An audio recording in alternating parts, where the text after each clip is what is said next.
itu adalah asesmen lapangan yang dilakukan sebetulnya site visit. Nah, namun kegiatan AL ini adalah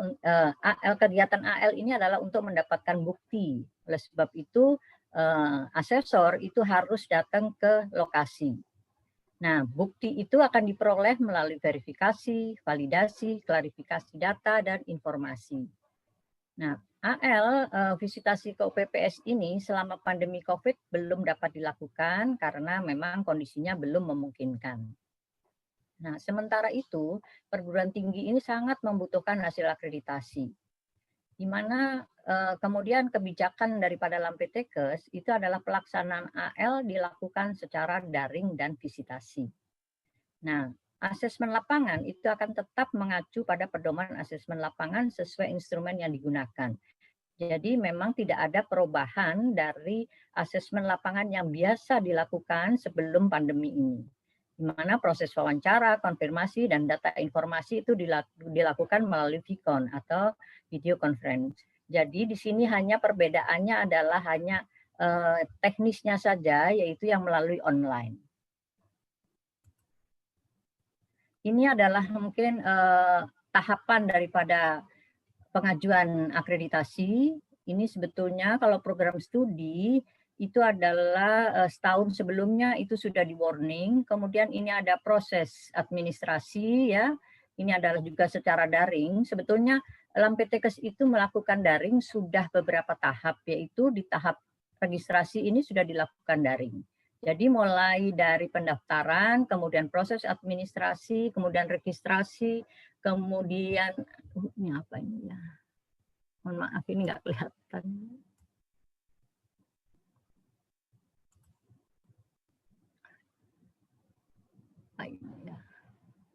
Apa ya? Mohon maaf.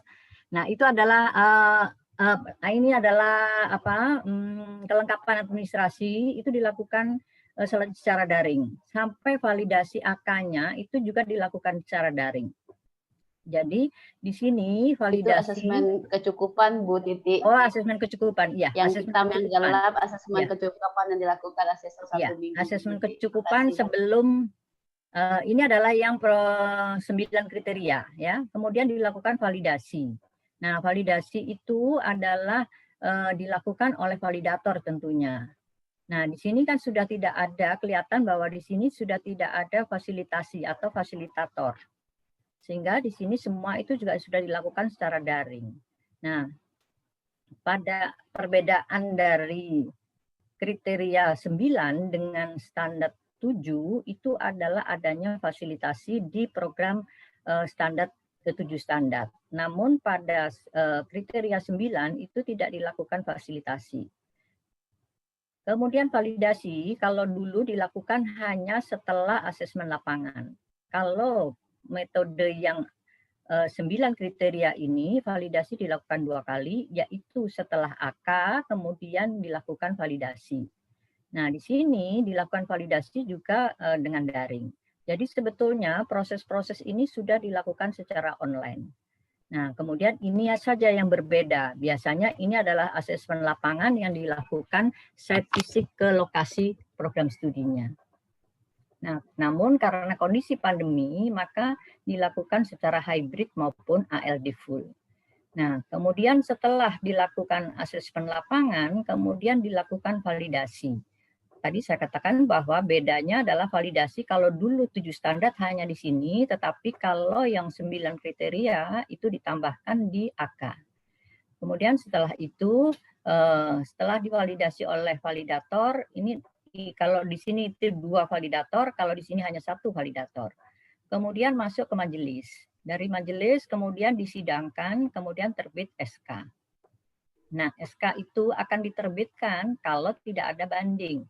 Kalau Bapak Ibu program studi itu melakukan banding, maka SK ini tidak akan diterbitkan, kemudian akan dilakukan proses banding dulu. Kemudian kalau tidak ada masalah, misalnya dari banding ataupun non banding, itu akan diterbitkan sertifikat. Nah, sertifikat inilah yang akan berlaku selama 5 tahun. Itu adalah proses yang normal. Jadi proses normalnya itu adalah terbit ini langsung 5 tahun.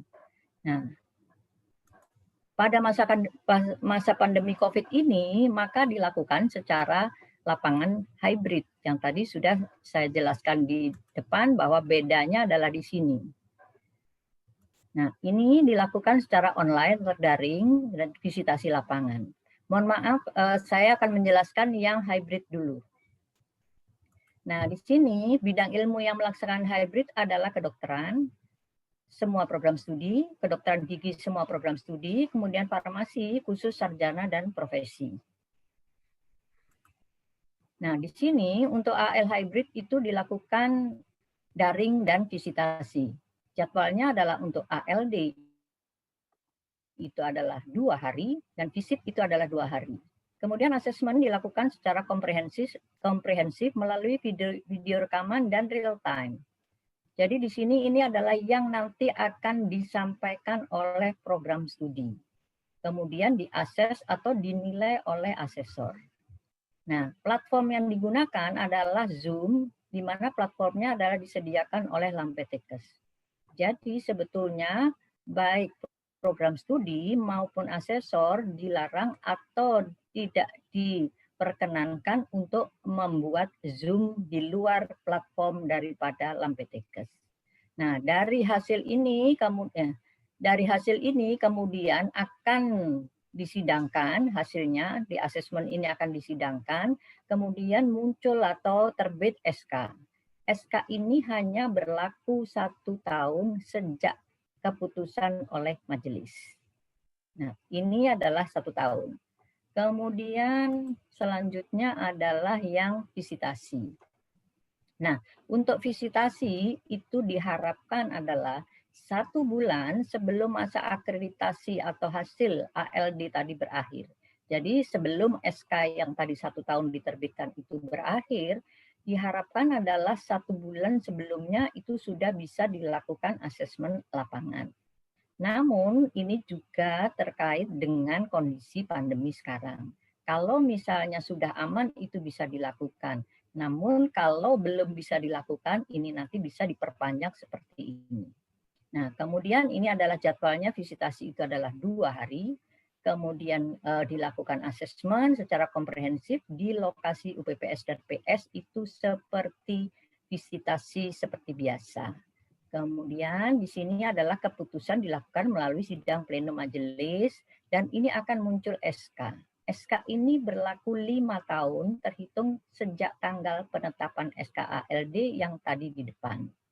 Nah, apabila kondisi itu belum aman dan belum bisa dilakukan visitasi ke lapangan, maka SK ALD tadi akan diperpanjang sampai kondisi itu dinyatakan aman oleh pemerintah.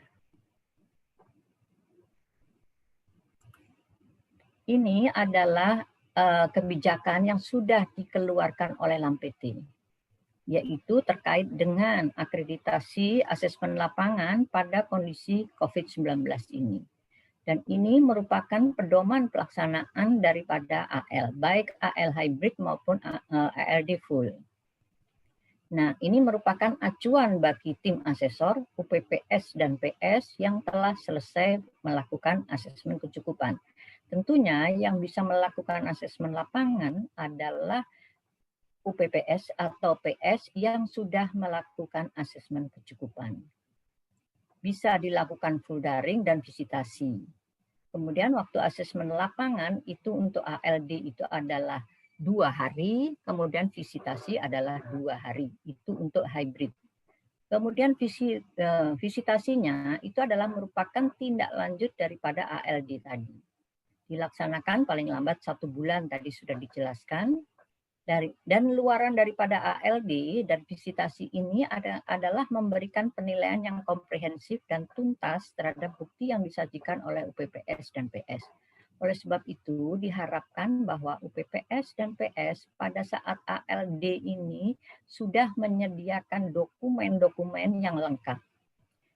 Tidak perlu untuk menunggu bahwa nanti tunggu visitasi saja. Baik asesor maupun UPPS kemarin atas arahan dari Direktur Akreditasi Lampetekes yaitu Pak Tris sudah diharapkan bahwa ALD ini sudah merupakan penilaian yang komprehensif dan final.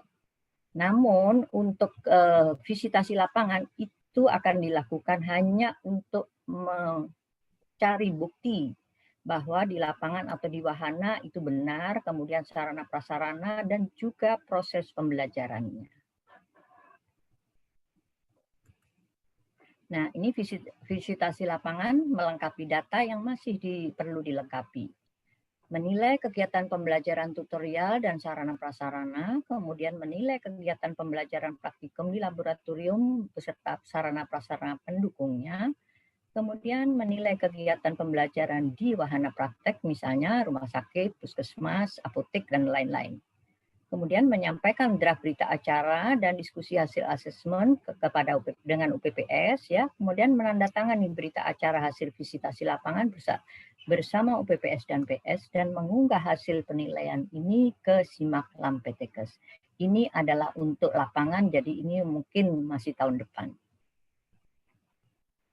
Kemudian ini adalah langkah-langkah pelaksanaan AL ini adalah yang terlibat adalah ini sama ya untuk AL, kemudian AL hybrid, ALD full maupun AL hybrid itu sama, yang berperan adalah Lampetekes, UPPS, PS, kemudian pihak terkait, kemudian asesor.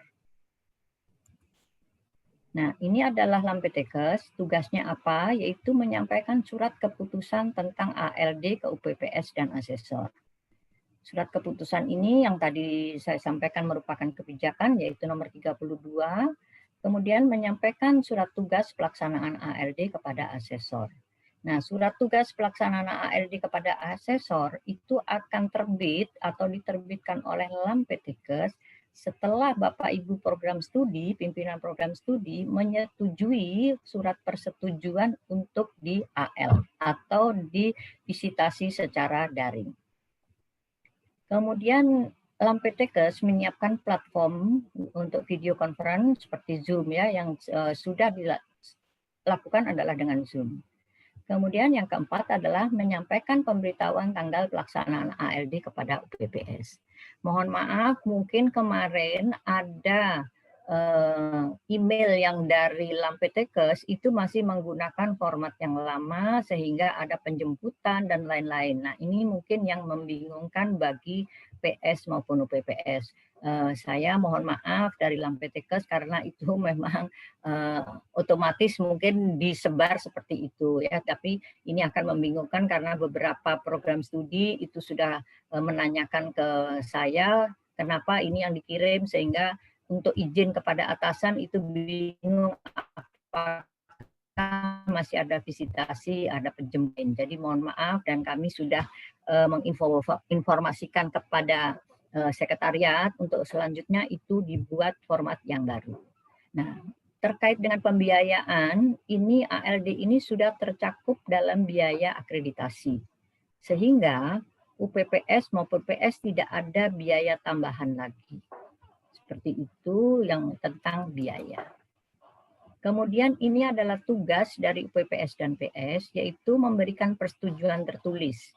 Nah, ini yang nanti kalau persetujuan tertulis ini sudah Bapak Ibu tanda tangani, ada formatnya, maka Lampetekes itu akan menerbitkan surat penugasan kepada asesor.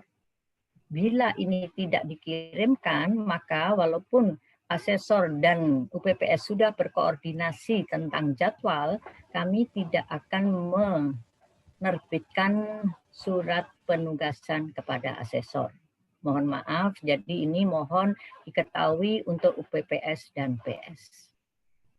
Kemudian yang kedua adalah menyediakan data dukung UPPS dan PS termasuk video yang diperlukan asesor pada pelaksanaan AL, baik daring maupun visitasi, dengan cara mengunggah atau menyimpan dalam sistem informasi atau media penyimpanan data lainnya. Misalnya yang kemarin sudah dilakukan adalah pada Google Drive, kemudian OneDrive, serta aksesnya disampaikan kepada asesor agar asesor itu bisa mengakses atau melihat secara langsung. Kemudian melaksanakan semua kegiatan proses ALD secara tertib. Jadi yang dimaksud tertib itu biasanya kan ada tata tertibnya.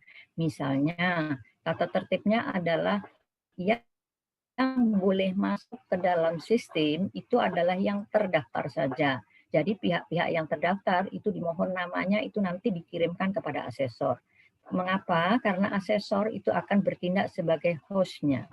Jadi nama-nama yang akan tercantum atau dimasukkan ke dalam linknya itu adalah nama-nama yang sudah terdaftar dan dikirimkan kepada asesor. Kemudian dilakukan sesuai jadwal dan acara yang telah disepakati dengan tim asesor. Kemudian melakukan presentasi dan klarifikasi terkait dokumen, data, informasi PPS dan PS. Itu adalah pada hari H. Kemudian menyiapkan pihak-pihak yang terlibat dalam proses wawancara, kemudian diskusi secara daring, antara lain adalah dosen, mahasiswa, tendik, kemudian alumni, pengguna lulusan, pembimbing praktikum atau preseptor ya. Nah, itu bisa di hari H ataupun di hari H+1 sesuai dengan jadwal yang disepakati oleh asesor. Kemudian ini adalah meninggalkan ruang Zoom saat asesor menyusun hasil penilaian dan draft berita acara. Jadi ini tentunya adalah hari H+1 karena pada saat asesor itu bekerja mandiri itu adalah hari H+1. Dan kembali ke ruangan setelah asesor mengizinkan. Kemudian bersama tim asesor melakukan diskusi terkait draft berita acara. Ini seperti biasa, tentunya berita acara itu harus didiskusikan dulu kepada UPPS dan PS karena nanti akan ditandatangani bersama antara kedua belah pihak. Untuk 7 standar adalah format 4 dan 5, untuk 9 kriteria adalah format F2. Kemudian draft berita acara setelah disetujui tentunya adalah ditandatangan. Tanda tangan ini bisa dilakukan secara elektronik. Kemudian UPPS akan menerima dokumen berita acara yang sudah dibukti tanda tangan tim asesor, pimpinan UPPS dan PS, serta stempel institusi dalam format PDF yang dikirim oleh asesor. Nah, ini mungkin saya bisa sampaikan sedikit mengenai format yang harus ditandatangani, format kesediaan. Format kesediaan yang ditandatangani oleh UPPS atau PS. Jadi setelah ini ditandatangan oleh Bapak Ibu dari UPPS ataupun PS, itu kemudian dikirimkan ke Sekretariat LAM PT, kemudian LAM PT akan menerbitkan surat penugasan kepada asesor. Kemudian ini adalah tim asesor, itu adalah melakukan penyamaan persepsi, ini adalah menerima surat tugas dulu ya, menerima surat tugas dulu, yaitu menerima surat tugas untuk pelaksanaan ALD dari LAM PT, kemudian melakukan penyamaan persepsi biasa, ini kalau dilakukan sebelum melakukan asesmen itu selalu berkoordinasi dengan timnya. Kemudian menyampaikan butir-butir yang akan diverifikasi, klarifikasi, dan validasi dan koordinasi ke penanggung jawab di UPPS. Kemudian mengakses dan menggunakan dokumen, misalnya yang tadi dikatakan bisa pakai Google Drive, ya menggunakan Google Drive, itu untuk keperluan akreditasi. Dan tentunya data itu hanya, atau dokumen itu hanya digunakan untuk keperluan akreditasi. Kemudian melakukan penilaian, verifikasi, klarifikasi, validasi, dan konfirmasi secara daring pada tanggal yang sudah ditetapkan. Kemudian melakukan wawancara dengan pihak-pihak yang terkait, sampai ke pembimbing wahana praktek secara daring. Semua ini adalah secara online. Kemudian melakukan finalisasi dokumen penilaian setelah selesai proses validasi dan verifikasi dan klarifikasi. Selanjutnya itu adalah melakukan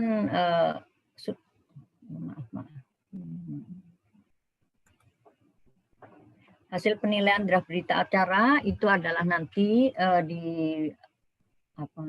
didiskusikan antara asesor ya, tadi yang UPPS itu akan meninggalkan ruang Zoom.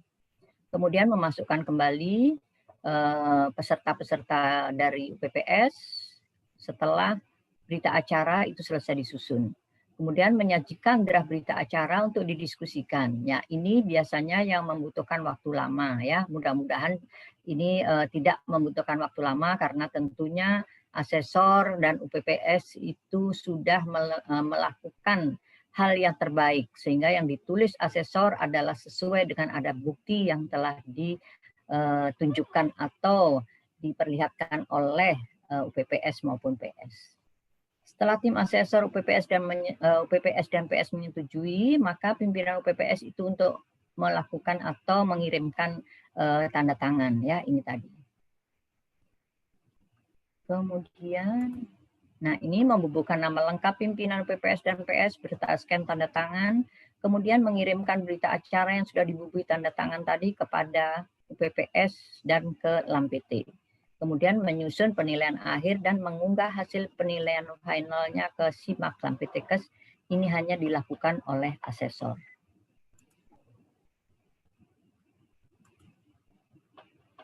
Nah, penilaian akhir asesor adalah berdasarkan bukti yang disajikan saat ALD. Oleh sebab itu, tadi diharapkan bahwa UPPS dan PS itu dapat menyajikan bukti-bukti atau dokumen yang terkait dengan kegiatan-kegiatan yang sudah dilakukan, baik pada masa sekarang maupun masa yang lampau. Misalnya sekarang itu tidak ada, ya nggak apa-apa misalnya, atau sekarang tidak ada proses pembelajaran tidak ada. Namun asesor itu nanti akan mencari informasi berdasarkan data-data ataupun wawancara dengan dosen ataupun dengan mahasiswa dan lain-lain. Oleh sebab itu tentunya Bapak Ibu dari UPPS maupun PS bukti untuk pelaksanaan pembelajaran atau tridharma itu baik non-akademik maupun yang akademik mohon untuk disajikan dengan lengkap. Kemudian dalam proses ALD ini tadi diharapkan adalah menunjukkan atau membuktikan melalui video yang dibuat pada masa lalu maupun pada saat ALD berlangsung, yaitu tentang kegiatan tridharma. Ya, di sini tentunya tidak terbatas pada tutorial, kemudian pembelajaran, itu masih banyak lagi kegiatan-kegiatan yang bisa ditunjukkan kepada asesor dalam saat penilaian secara ALD ini. Nah, ini adalah keputusannya.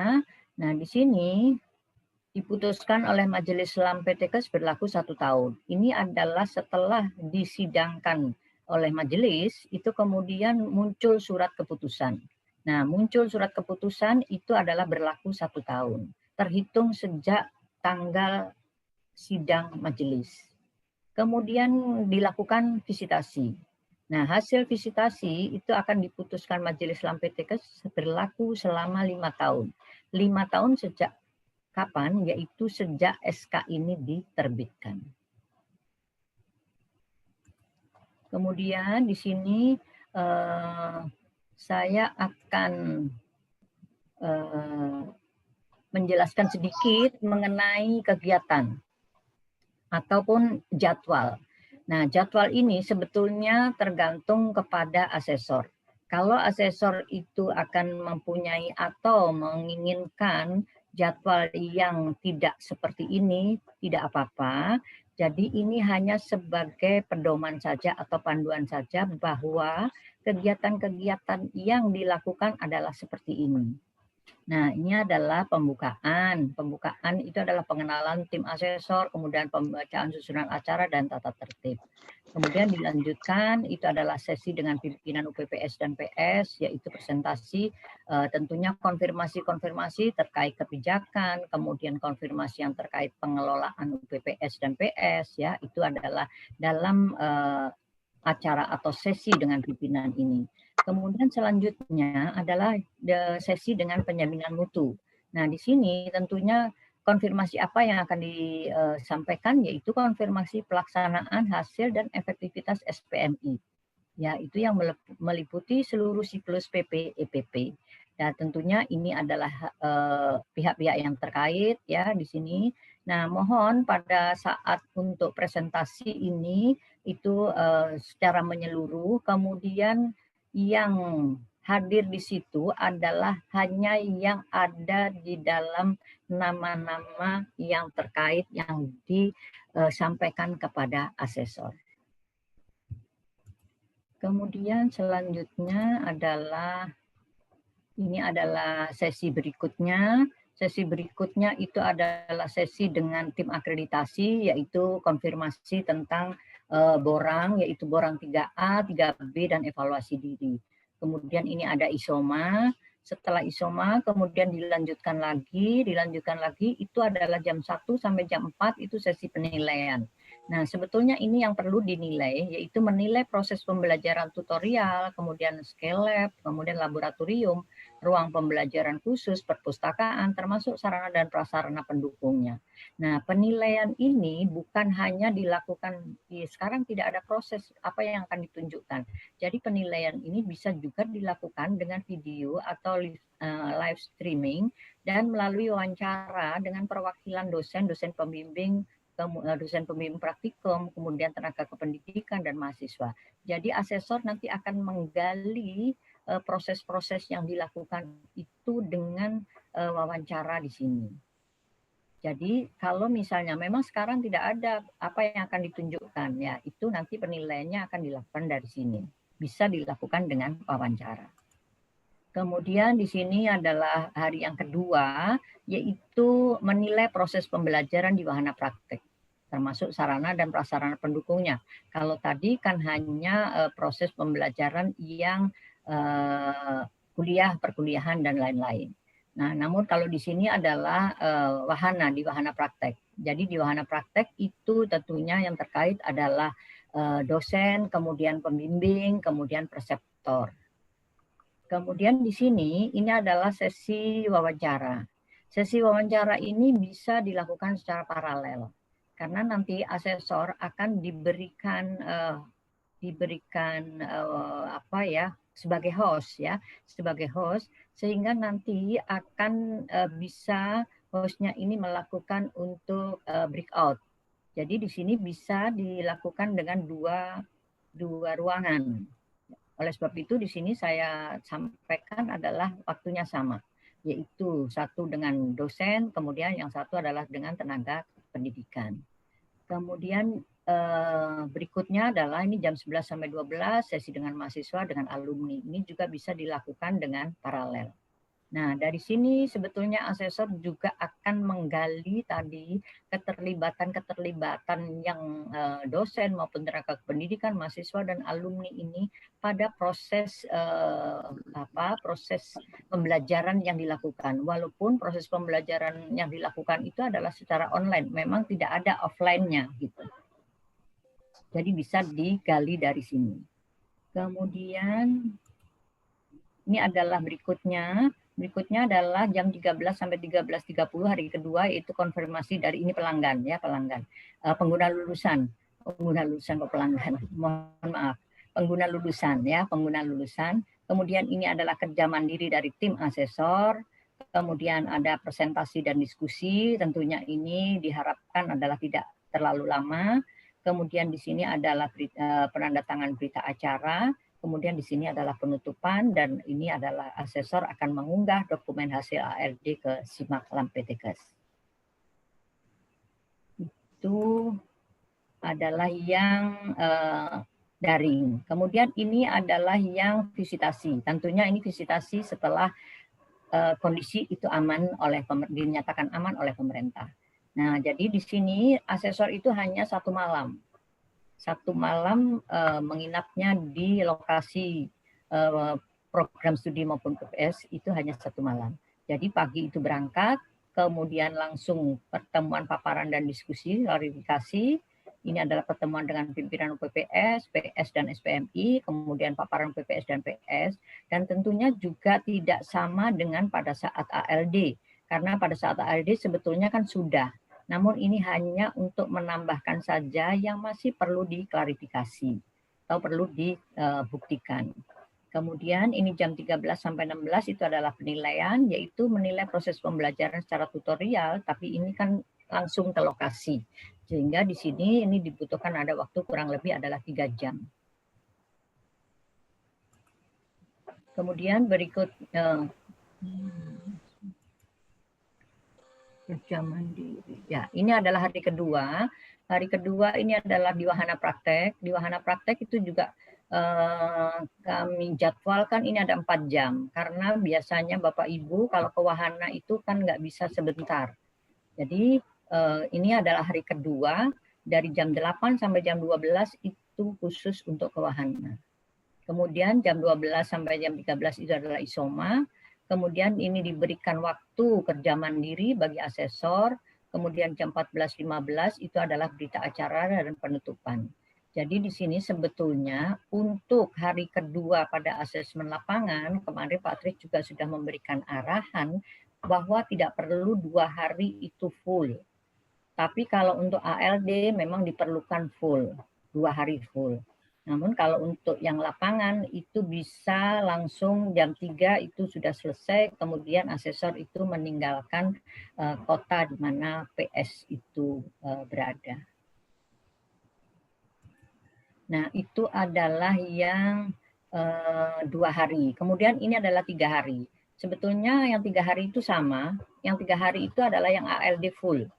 Yang ALD full itu adalah untuk vokasi, kemudian untuk program magister, dan untuk program doktor, untuk farmasi. Ya. Nah, ini sama sebetulnya. Cuman waktunya ini karena 3 hari, ini masih lebih leluasa. Tapi pada prinsipnya adalah sama, yaitu adalah konfirmasi, kemudian proses pembelajaran tutorial, ya ini sama juga. Kemudian ini hari kedua, ini masih. Nah, ini boleh dilakukan mana saja hari kedua itu, apakah Bapak Ibu mau nanti asesornya itu untuk ke wahana dulu pada hari pertama, itu kesepakatan dengan asesor dan UPPS. Kemudian ini adalah sesi dengan dosen biasa ya, tadi wawancara tadi. Kemudian ini adalah dengan pengguna lulusan. Kenapa biasanya kalau pengguna lulusan mintanya sore gitu ya, jadi ini dikasih yang sore aja. Nah, ini adalah hari kedua. Kemudian hari ketiga tentunya juga nggak sampai full sampai sore ya. Jadi di sini ini adalah penyiapan penilaian hasil asesmen. Kemudian di sini ada presentasi dan diskusi, kemudian ini isoma, kemudian ini adalah berita acara, penyiapan berita acara, kemudian penutupan itu adalah asesor untuk mengunggah di simak Lampetekes.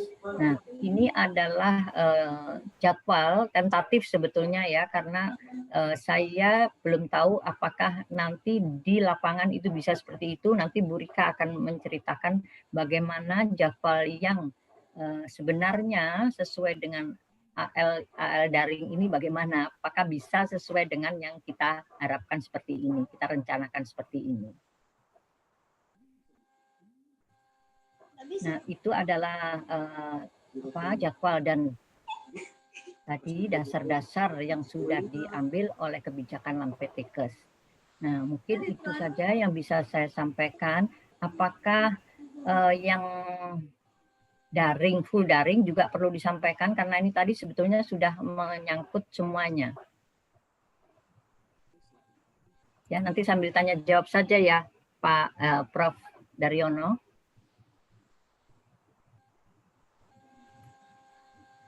Unmute Prof. Dar.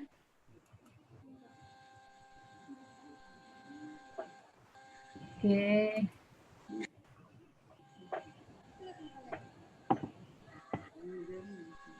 Oke, baik. Terima kasih atas waktu yang diberikan. Kami kembalikan kepada Prof. Daryono.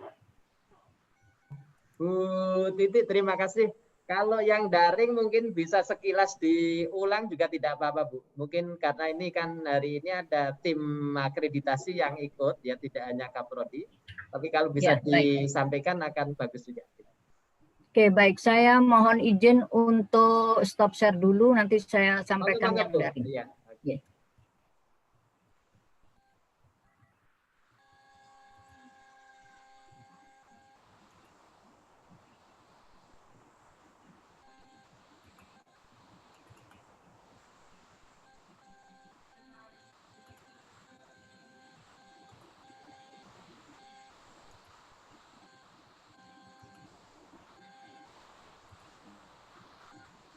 Ini adalah yang daring, mohon izin. Ini adalah yang full daring.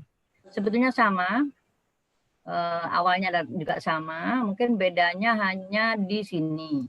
Nah, di sini ini berbeda, asesmen lapangan daring itu dilakukan secara online.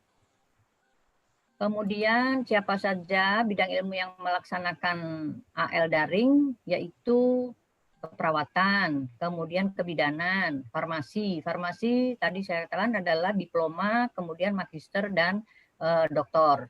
Kemudian kedokteran hewan, kesmas, gizi, dan kesehatan lain. Ini adalah yang melakukan ALD secara full. Nah, untuk kegiatannya itu sama, yaitu adalah untuk non-profesi sebetulnya 3 hari, untuk profesi adalah 4 hari. Namun untuk profesi farmasi itu karena hybrid, maka profesi itu 4 harinya terdiri dari 2 ALD dan 2 visitasi. Dan ini menggunakan Zoom, ya Zoom yang platformnya tadi Lampetekes, kemudian dilakukan asesmen, kemudian dilakukan keputusan dari sidang pleno Lampetekes, dan kemudian ini adalah SK-nya berlaku. Jadi di sini langsung berlaku 5 tahun. Kemudian ini sama, ya acuan bagi ini adalah kebijakan dari Lampetekes yang nomor 32 tadi. Nah, ini waktu ALD-nya adalah 4 hari untuk semua prodi yang bundling maupun yang non-bundling. Kemudian yang 3 hari untuk program akademik, yaitu sarjana, kecuali farmasi ya, kecuali farmasi, sarjana itu adalah 2 hari ALD, kemudian 2 hari adalah visitasi. Kemudian magister, doktor, dan vokasi. Sama, yaitu luaran dari ALD adalah memberikan penilaian yang komprehensif dan tuntas terhadap bukti yang disajikan oleh UPPS dan PS. Kemudian ini sama, ini sudah sama ya, ini. Kemudian ini sama semuanya. Nggak ada beda sebetulnya Pak. Nah ini aja hasil ALD diputuskan Majelis Lampetekes berlaku selama 5 tahun langsung. Nah untuk programnya tadi, jadwalnya, tadi kan sudah juga disampaikan, yang 3 hari juga sudah saya sampaikan. Sebetulnya prinsipnya adalah sama, namun karena 3 hari itu masih lebih leluasa untuk dilakukan asesmen secara daring. Nah, untuk yang 2 hari itu memang full 2 hari, kemudian nanti hal-hal yang masih perlu diklarifikasi pada saat AL lapangan itu akan dilakukan pada saat AL lapangan. Tapi diharapkan bahwa ALD ini sudah mendapatkan penilaian yang secara komprehensif. Begitu. Begitu mungkin Prof. Daryono yang bisa saya sampaikan. Nanti kita tanya jawab mungkin yang bisa lebih panjang. Mungkin ada hal-hal yang masih perlu ditanyakan. Baik, terima kasih saya kembalikan. Titik atas penjelasannya yang luar biasa ya pagi hari ini. Supaya nanti tanya jawabnya sekalian ya. Jadi berikutnya saya undang Bu Rika ya untuk menyampaikan beberapa catatan yang terkait dari pengalaman visitasi secara daring gitu ya. Mungkin ada beberapa hal yang memang perlu disampaikan kepada para ketua prodi dan juga timnya ya. Bu Rika, saya persilahkan Bu Rika. Oh ya, baik Prof. Maaf ya. Baik, selamat pagi Bapak Ibu. Assalamualaikum warahmatullahi wabarakatuh. Salam sejahtera untuk kita semua. Ya, yang pertama saya ucapkan terima kasih kepada Pak Doyo karena sudah mempersilakan atau memberikan kesempatan kepada saya untuk mungkin sekedar sharing pengalaman yang saya alami beberapa waktu ini, karena kebetulan memang kita memang melakukan asesmen lapangan daring ini dimulai sejak bulan Oktober. Kebetulan saya kesepakatan dengan Kaprodi yang saya harus visitasi itu pada minggu pertama Oktober. Jadi kebetulan punya pengalaman 2 kali melakukan asesmen lapangan daring. Jadi yang saya hormati juga Bapak Ibu, mungkin ini dekan Kaprodi dari seluruh institusi mungkin ya, dari berbagai institusi yang ada di Indonesia. Mungkin saya memperkenalkan diri dulu, mungkin nggak elok juga kalau saya juga sebelum memperkenalkan diri kepada Bapak Ibu, jadi saya Rika Yulia, saya sehari-hari bekerja di Fakultas Farmasi Universitas Surabaya, namun hari ini saya mewakili Lampetekes ya sebagai salah satu asesor yang sudah melakukan atau proses ALD di lapangan. Jadi baik Bapak Ibu sebenarnya tidak banyak jauh berbeda ya, cuma mungkin perbedaan signifikannya adalah kita tidak bertemu secara langsung ya, kita bertemu secara virtual. Jadi tadi yang disampaikan oleh Bu Titi ya, memang kami sebagai asesor itu sudah mendapat template ya untuk jadwal waktu kegiatan yang akan dilakukan. Jadi kalau berdasarkan pengalaman kemarin dan sesuai yang disampaikan oleh Bu Titi, awalnya kami berkoordinasi dulu dengan dari Kaprodi ataupun dekan ya untuk menyesuaikan jadwal visitasinya. Nah, kalau sudah dapat kesepakatan, ya maka kemudian kami sampaikan info tersebut kepada Lampetekes. Kemudian tadi seperti yang disampaikan oleh Bu Titi, kami akan dapat surat tugas, dan kemudian dari Lampetekes juga akan disampaikan kepada UPPS untuk menyiapkan dokumen-dokumen pendukung, ya, karena untuk memudahkan dalam proses pelaksanaan nantinya. Nah, pengalaman kami di lapangan pada waktu sudah mungkin Prodi sudah, maaf suaranya dua ya. Suaranya yang lain bisa dimatikan suaranya ya.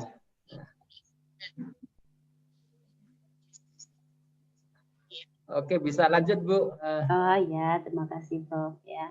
Jadi kemarin itu kan memang pengalamannya adalah sebenarnya dari UPPS dan Prodi memang sudah diminta untuk menyiapkan dokumen-dokumen ya yang bisa kami gunakan untuk menjadi verifikasi ataupun klarifikasi ataupun validasi data yang ada. Jadi ibaratnya kami selalu menyampaikan kepada Prodi bahwa kami ini adalah perpanjangan tangan dari validator di Lampetekes. Jadi kami akan mencoba memotret serial mungkin kondisi di sana. Dan biasanya saya mengibaratkan seperti wanita cantik yang bersolek ya.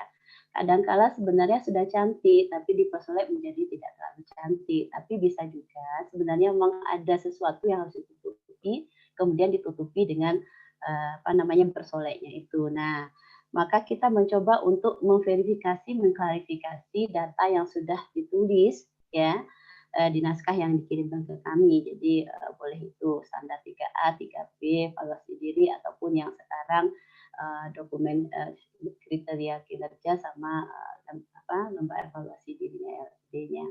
Nah, kemudian untuk UPPS sendiri dan PS memang sudah diminta juga oleh Lampetekes untuk menyiapkan data yang biasanya mereka kirim dengan memberikan link Google Drive-nya pada kami. Tapi pengalamannya ada mungkin untuk Bapak Ibu ke depannya, tolong diberikan pada asesor jangan terlalu mepet waktunya. Jadi kadangkala kami baru malam sebelum acara itu baru dikasih link. Kadangkala kan memang pada waktu itu ada tugas mendadak yang tidak memungkinkan kami untuk segera malam itu untuk melihat. Jadi mungkin untuk saran pada Bapak Ibu sebaiknya diberikan beberapa hari sebelumnya sehingga kemudian asesor itu bisa melihat dengan baik, dengan rinci apa yang Bapak Ibu jadikan dokumen sebagai bukti. Karena memang di pengalaman di lapangan problemnya adalah ya kita tidak bisa memungkiri bahwa dengan kondisi daring ini kita perlu sinyal yang kuat ya, kemudian internet yang kuat juga, karena beberapa kali yang terjadi itu adalah seringnya keluar masuknya peserta dari meeting Zoom-nya itu karena ya mungkin karena sinyalnya yang tiba-tiba drop ya. Jadi kemudian yang sering juga kami alami adalah pada saat kami lagi berbicara, kemudian dari sisi Prodi tidak mendengarkan, atau Prodi sibuk bicara pada waktu kami coba mengklarifikasi karena pada waktu itu bukan itu yang kami minta, itu Prodi tidak mendengarkan. Jadi ada waktu-waktu di mana yang lucu itu Bapak Prodi bicara sendiri, sementara kami mencoba menginterusi bahwa ini yang kami butuhkan, itu Prodi tidak mendengar. Jadi secara teknis problemnya adalah Prof adalah pada pelaksanaan Prof, terutama untuk internetnya.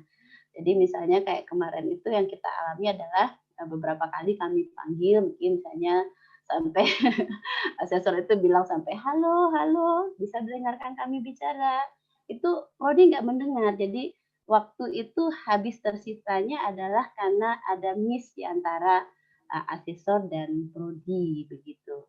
Sebenarnya template-nya sudah sesuai dengan yang disampaikan oleh Bu Titi, dan kami kemudian minta untuk disepakati bahwa waktulah yang menentukan kegiatan kita.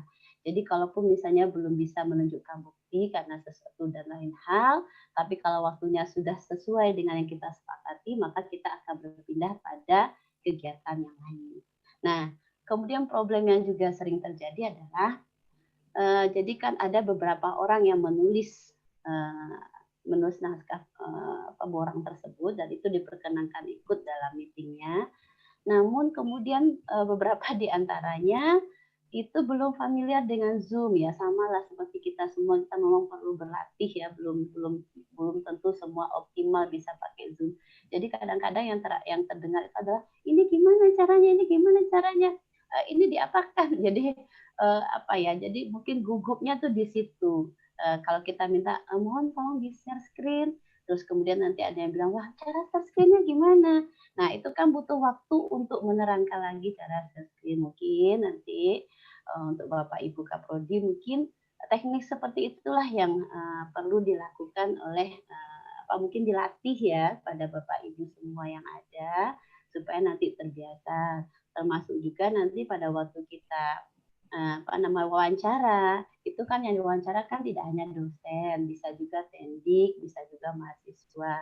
Nah, problem-problem itu sering terjadi. Jadi disediakan 3 orang, ya 1 bicara, yang 2 menghilang. Menghilangnya bukan karena mereka menghilang, tapi mungkin karena sinyalnya yang tidak cukup kuat. Kemudian jadi untuk bicara itu kita perlu mengulang kembali, tunggu bergabung, tunggu teman-teman bergabung. Nah, problem-problemnya lebih pada itu, Prof. Nah, terus kemudian memang yang diletakkan di Google Drive itu memang banyak ya, karena kan memang sifatnya verifikasi data. Jadi kadang-kala ada juga prodi mengatakan, kami nggak sanggup Bu kalau sebanyak itu. Ya sudah, kalau gitu dilihatkan saja, diangkat saja di kameranya itu, ini loh ada begitu. Jadi kalau memang sangat berat untuk men-scan semua data, jadi memang kita mencoba untuk memfasilitasi semua kondisi di sana, karena tujuannya kita kan datang kan memang hanya untuk memverifikasi data yang ada. Kalau memang tidak sempat di-scan, ya kami minta dilihatkan secara real videonya. Kemudian juga memang kemarin itu ada yang kemudian berjalan ya dosennya ke sekeliling lab untuk melihatkan kondisi real yang ada di sana. Itu memang ada. Nah, jadi memang butuh wifi yang bagus ya, internetnya, servernya memang harus bagus. Karena yang terjadi itu tiba-tiba down ya, kita nggak bisa lihat lagi apa yang harus mereka lakukan. Nah, itu butuh waktu. Sementara waktunya kan terbatas, hanya 2 hari itu saja. Gitu, Prof. Yang kami alami kemarin itu. Nah, untuk mungkin untuk wawancara juga mungkin dipertimbangkan oleh Bapak Ibu Dekan atau Bapak Ibu Kaprodi yang mau reakreditasi. Jadi kalau wawancara itu mungkin juga disiapkan, misalnya kalau tendik itu jangan kemudian semua admin semua, karena kan memang kita perlu bicara dengan banyak orang ya, jadi mungkin bisa dibagi, ada admin, ada laboran dan sebagainya. Nah tadi Bu Titi mengatakan bahwa kita bisa membagi ruangannya menjadi 2, kita breakout ya. Tapi tolong diingat juga jangan berada pada ruangan yang sama, karena kalau berada di ruangan sama maka suaranya tumpang tindih ya. Dan kadang kalau kita mengasih tahu tolong pindah ruangan, itu kadang mungkin karena suara sudah tumpang tindih nggak kedengaran. Jadi kalau asesor yang satu lagi bertanya yang di ruangan yang satu, kalau ruangan secara virtual ya, nah itu tumpang tindih ke yang lainnya. Nah itu juga kita butuh waktu untuk bisa menjelaskan pada prodi. Kalau memang mau di breakout ya memang berada pada ruangan berbeda sehingga suara satu sama lain tidak tumpang tindih. Terus kemudian kalau kita AL dulu kan memang kalau wawancara itu ada ruangan tersendiri, tidak bercampur dengan yang lain. Nah Tapi kemarin itu ya kita juga mengalami dan itu sudah kita sampaikan pada Prodi bahwa tolong diberi kebebasan kepada teknik, mahasiswa ataupun dosen untuk menyampaikan aspirasinya untuk sesuai dengan kemudian apa mungkin yang kami perlu klarifikasi. Jadi jangan didampingi oleh yang lain-lain, walaupun memang karena kondisinya virtual kita nggak bisa melihat di ruangan itu ada siapa saja. Tapi terlihat dari kegugupan ya, kegugupan yang bicara, dan setiap bicara kalau kami bertanya pasti melirik dulu kemana, sampai kemudian Prof. Dai kemarin bilang tolong fokus dengan pertanyaan kami, tolong apa namanya jangan melirik ke sana ke sini dulu, terus sampai kemudian juga jangan duduk berdekatan karena kami tidak mau kalau ada klaster baru terjadi gara-gara kita visitasi, karena ya mungkin ya kita semua mengalami ya. Jadi pada waktu itu kemudian lupa dengan protokol itu, kemudian maskernya dilepas, mereka saling berdekatan sampai kemudian Prof. Dery bilang tolong jaraknya 1 meter. Jadi kita itu jadi gimana ya, memang saling mengingatkan. Nah kita juga khawatir, Prof. Dery sampai bilang tolong ya Bapak Ibu, saya nggak mau ya nanti kalau misalnya tiba-tiba ada klaster baru dan itu karena lampetekes. Jadi maksud kami bukan begini, tetap sesuai protokolnya begitu Prof. Daryono. Jadi itu yang kami alami kemarin. Jadi memang sudah bertumpuk-tumpuk, kemudian ya itulah sampai mungkin karena kalau pakai masker terus kan mungkin suara kadang nggak kedengaran gitu ya. Jadi udah pada lepas masker, pada mereka berdekatan kan kelihatan tuh di gambarnya kadang saling membantu begitu. Nah itu yang mungkin karena kita semua baru ya, jadi ya memang perlu beradaptasi dengan kondisi yang ada saat ini. Gitu. Mungkin waktunya lebih banyak untuk kita tanya jawab aja ya, karena untuk yang disampaikan mungkin itu yang bisa saya sampaikan, pengalaman 2 kali asesmen lapangan daring kemarin. Terima kasih Pak Daryono. Baik, terima kasih Bu Rika atas pencerahannya ya. Jadi mudah-mudahan Bapak Ibu sekalian bisa menangkap apa yang disampaikan oleh Bu Titi maupun Bu Rika. Nah, sebelum tanya jawab langsung ini saya akan membacakan beberapa pertanyaan yang sudah ada di chat ya. Jadi ya, banyak Prof. Banyak. Abot ini. Ya. Jadi yang pertama ini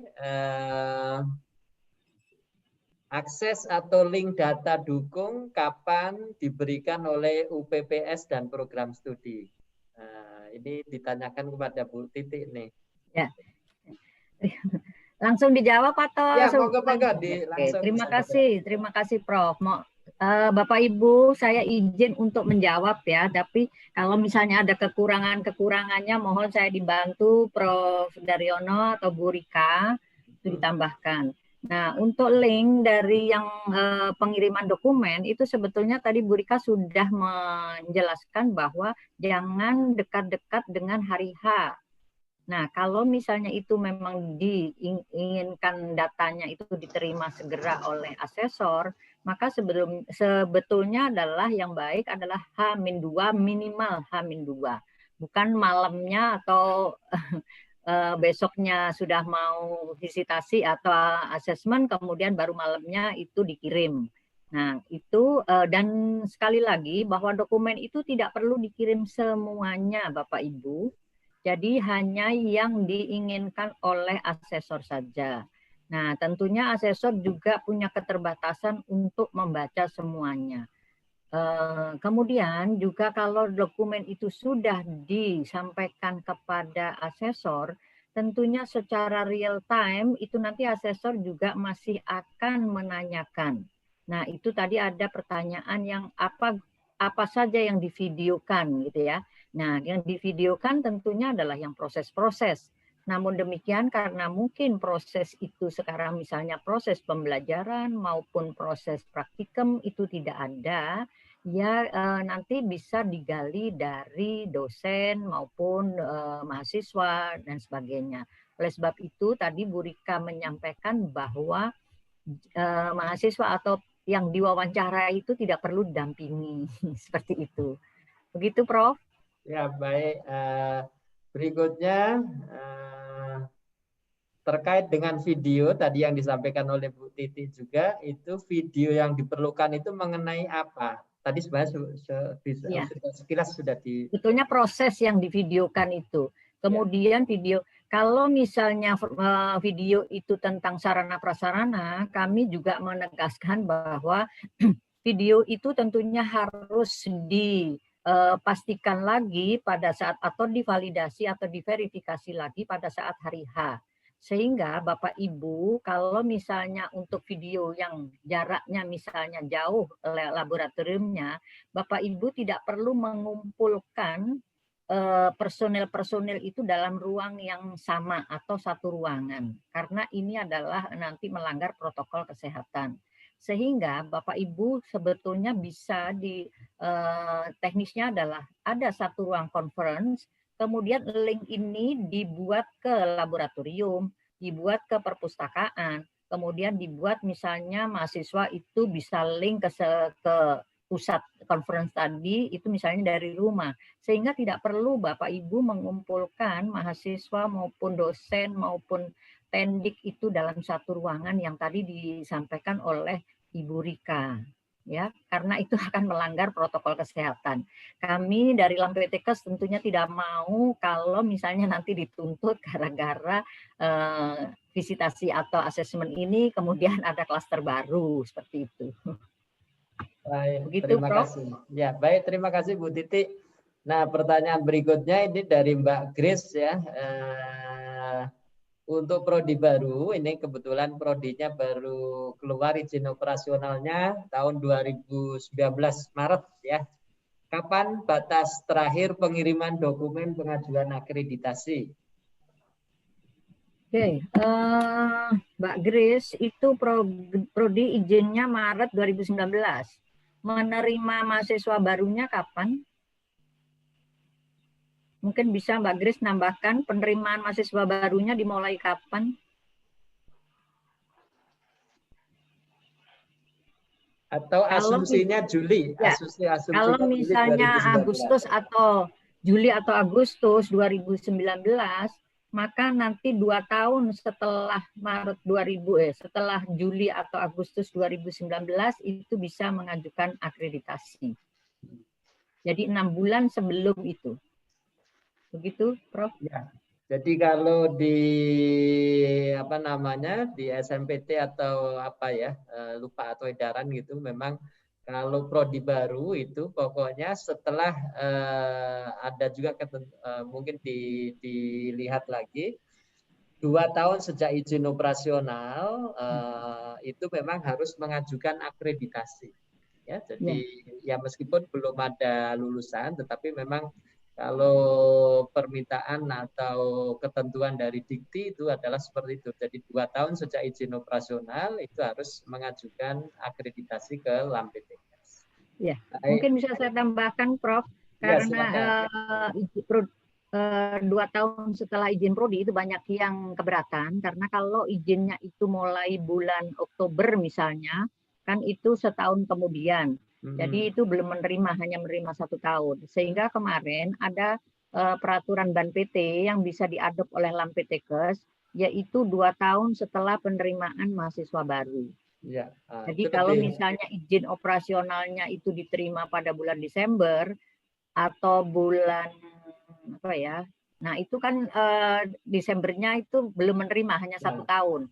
Nah, sehingga di peraturan Ban PT nomor 5 sebagai revisi daripada peraturan Ban PT nomor 1 tahun 2020 itu diizinkan 2 tahun setelah penerimaan mahasiswa baru. Ya, jadi pokoknya setelah Bapak Ibu sekalian menerima mahasiswa baru, saya kira di sini banyak prodi baru ya. Jadi yang penting setelah 2 tahun menerima mahasiswa itu mengajukan itu aja. Ya, mungkin jadi, bisa diunggah ya, di-upload itu mengenai surat peraturan Ban PT nomor 1 tahun 2020 yang direvisi atau diperbaiki dengan peraturan Ban PT nomor 5 tahun 2020. Bapak Ibu bisa membaca nanti.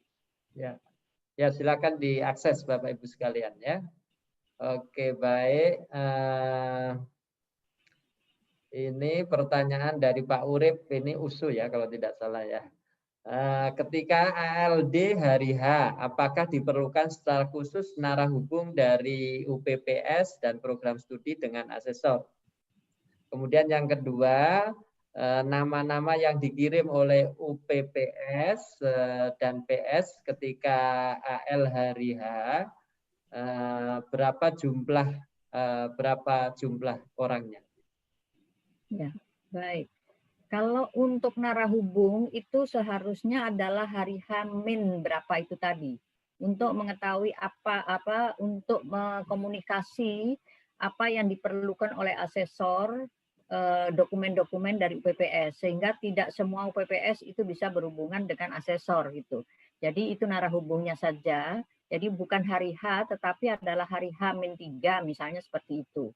Jadi nanti asesor hanya akan menghubungi satu PIC saja atau penanggung jawab dari UPPS. Kemudian pada saat hari H tentunya itu juga langsung. Tadi berapa orang yang akan disampaikan atau nama-nama, yaitu yang terkait saja. Yang terkait itu artinya adalah ya tentunya pimpinan. Kemudian pada nama itu mohon dijelaskan bahwa misalnya ini adalah Kaprodi, kemudian ini adalah Sekprodi, kemudian penanggung jawab jaminan mutu dan seterusnya.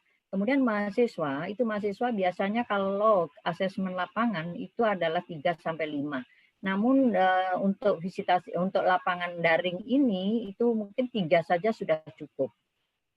Mungkin Bu Rika bisa nambahkan 3 cukup, Bu Rika? Iya, Bu Titi, saya tambahkan yang pertama terkait dengan yang menghubungkan mungkin yang kontak asesor ya, itu biasanya memang beberapa hari sebelumnya sudah bisa kita kontak-kontakan antara asesor dengan UPPS, mungkin ada perwakilannya, karena untuk menyamakan persepsi kemudian untuk langkah-langkah yang akan kita lakukan. Nah, bahkan di awal pertemuan kami juga membuat kesepakatan Bu Titi kalau seandainya memang tapi memang ada juga di dalam PTKS dijelaskan kalau seandainya tiba-tiba internetnya bermasalah, kami akan melanjutkan proses itu melalui grupnya WA, dan itu kemudian kami dari awal sudah bikin grup WA, isinya ada asesor, Kaprodi, dan UPPS, dekan, itu untuk antisipasi terkait hal-hal yang tidak diinginkan. Termasuk juga kalau misalnya ada hal yang penting yang mungkin tidak bisa kami sampaikan di situ, seperti kami permintaan untuk mengirimkan tanda tangan, scan tanda tangan, itu biasanya kami sampaikan melalui grup WA tadi yang isinya adalah pimpinan dari prodi, kemudian kami asesor. Sehingga kemudian bisa jalan 2 jalurnya. Jadi memang kita berusaha mengantisipasi kendala-kendala yang ada. Jadi semua media yang bisa kami lakukan, kami akan coba akses di situ.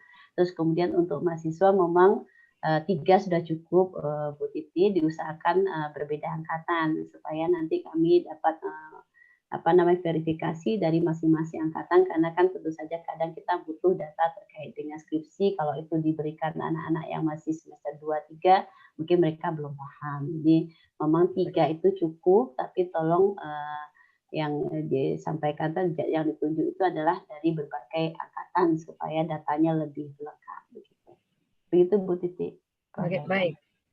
Oke, baik. Mungkin bisa saya tambahkan juga, ya, Prof. Daryono, untuk tadi Bu Rika menyarankan bahwa mahasiswa itu dari berbagai angkatan. Mohon juga untuk dosen, karena ini nanti juga akan menginfokan tentang pembelajaran, baik pembelajaran di laboratorium maupun pembelajaran di tatap muka atau kuliah, sehingga mohon untuk dosennya juga nanti juga bervariasi, jangan hanya satu saja, nanti Bapak Ibu informasi yang ke asesor itu akan berkurang seperti itu. Ya, jadi kalau makin banyak variasinya kan tentunya informasinya akan makin banyak untuk disampaikan kepada asesor seperti itu. Namun ya jangan banyak-banyak, nanti 10 benar habis waktunya.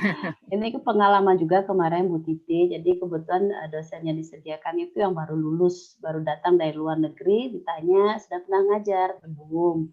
Sejak masuk langsung sekolah.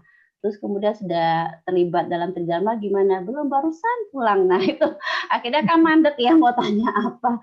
Karena kan beliaunya itu belum belum terjun atau tune in di kegiatan Tridharma.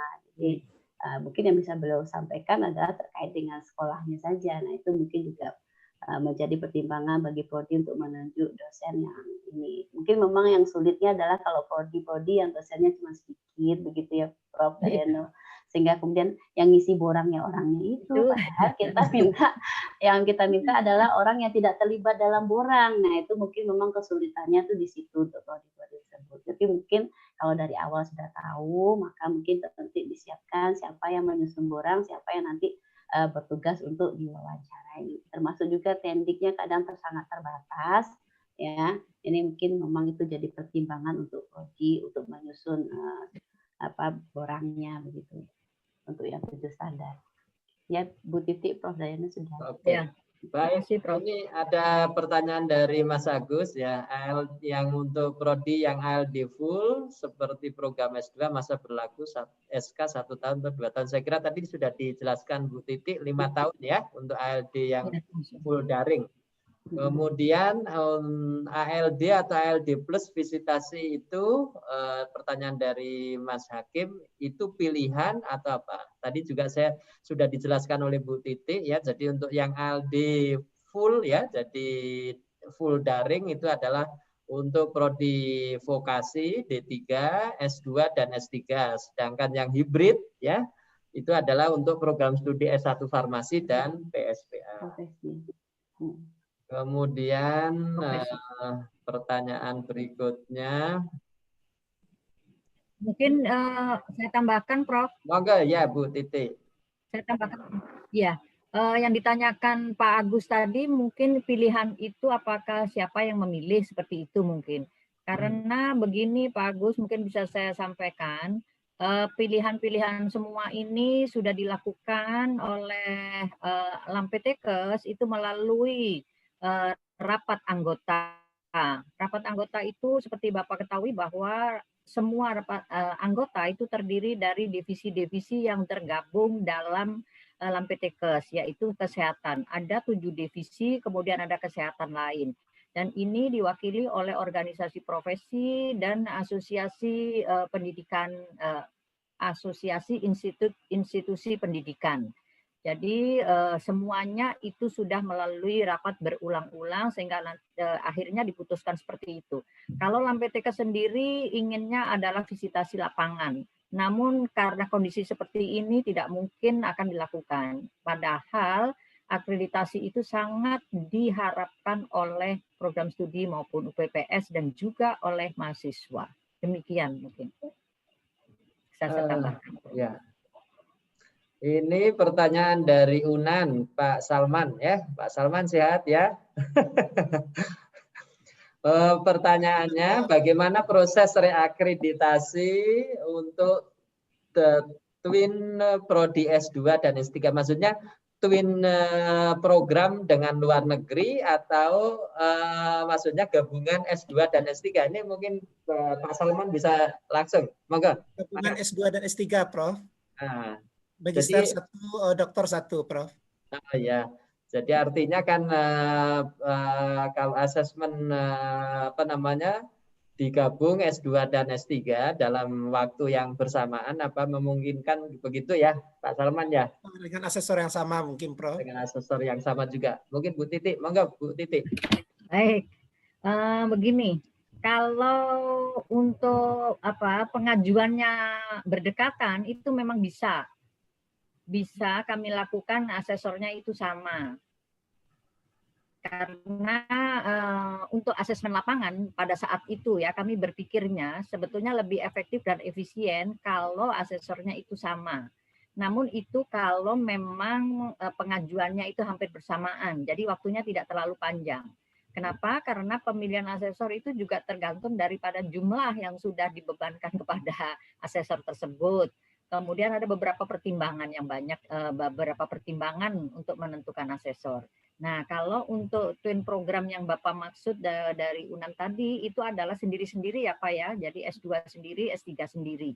Iya, tapi pengajuannya berdekatan Bu Titi. Iya, saya lihat memang iya. Nah, Bapak kan sudah tahu ya siapa asesornya. Ya, Sudah tahu kan Pak? ya secara resminya Sepertinya dari di SIMAK itu bisa dilihat. ya. Di SIMAK itu sebetulnya bisa dilihat kalau Bapak Ibu sudah registrasi untuk Lampetekes, itu kemudian kami sudah menentukan asesor, itu sudah bisa dilihat di SIMAK-nya. Oke, makasih Bu Ya, Titi. ya baik Pak. Oke, ya. Ada pertanyaan untuk Bu Rika. Ini hambatan apa saja yang secara teknis ditemui dalam pelaksanaan ALD? Ini dari S2 Farmasi USU. Iya, Pak Urip. terima kasih Prof. Ya, jadi mungkin tadi saya sudah sampaikan ya, lebih banyak pada koneksi internetnya. Ya, jadi memang kami berharap bahwa Prodi sudah menyiapkan dokumen-dokumen pendukung ya tadi, ataupun namun diserahkan itu sangat mepet dengan jadwalnya. Jadi ada kadang yang malam baru diserahkan atau pagi H-1 sehingga kebetulan kalau misalnya memang kebetulan lagi ada kerjaan banyak tidak memungkinkan untuk mengakses pada waktu itu. Nah, itu Prodi bisa membantu dengan cara share screen pada saat visitasi dilakukan. Jadi pada saat ALD selain disediakan di Google Drive, kemudian juga Prodi bisa melakukan share screen. Namun yang kadang terjadi itu adalah dari Prodi mengatakan kami kan sudah kirim di Google Drive.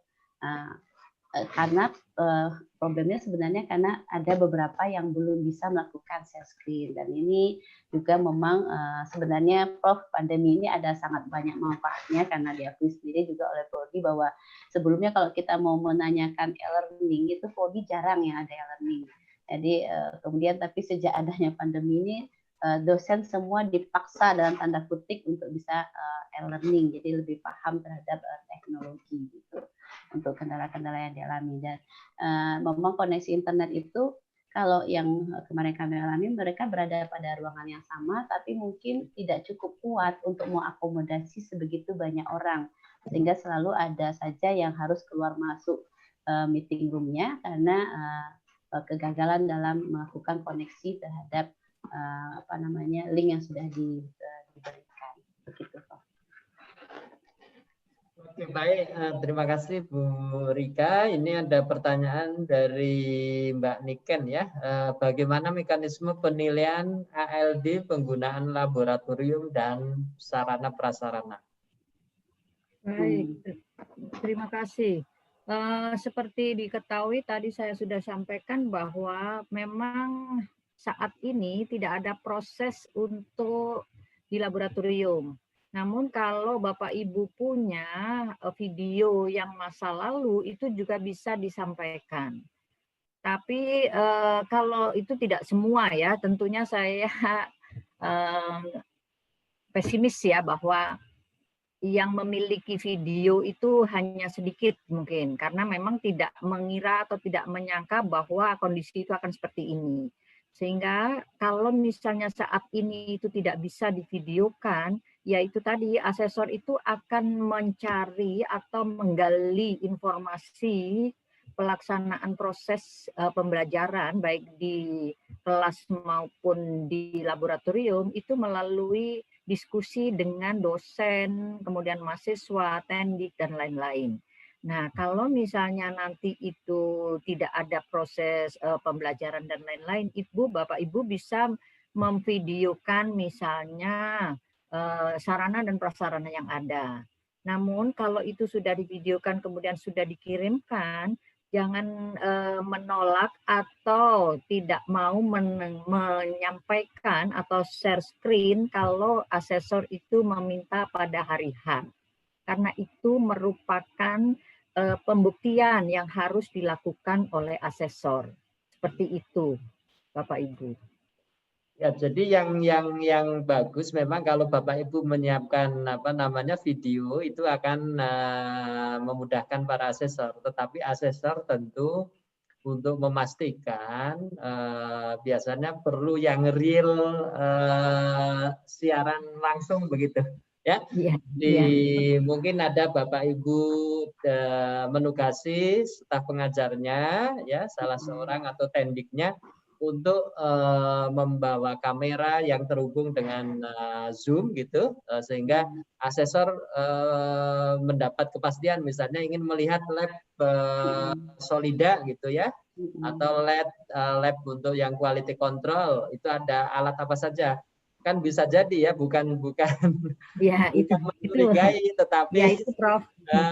Antara video dengan apa namanya kondisi lapangan saat itu betul tidak gitu ya.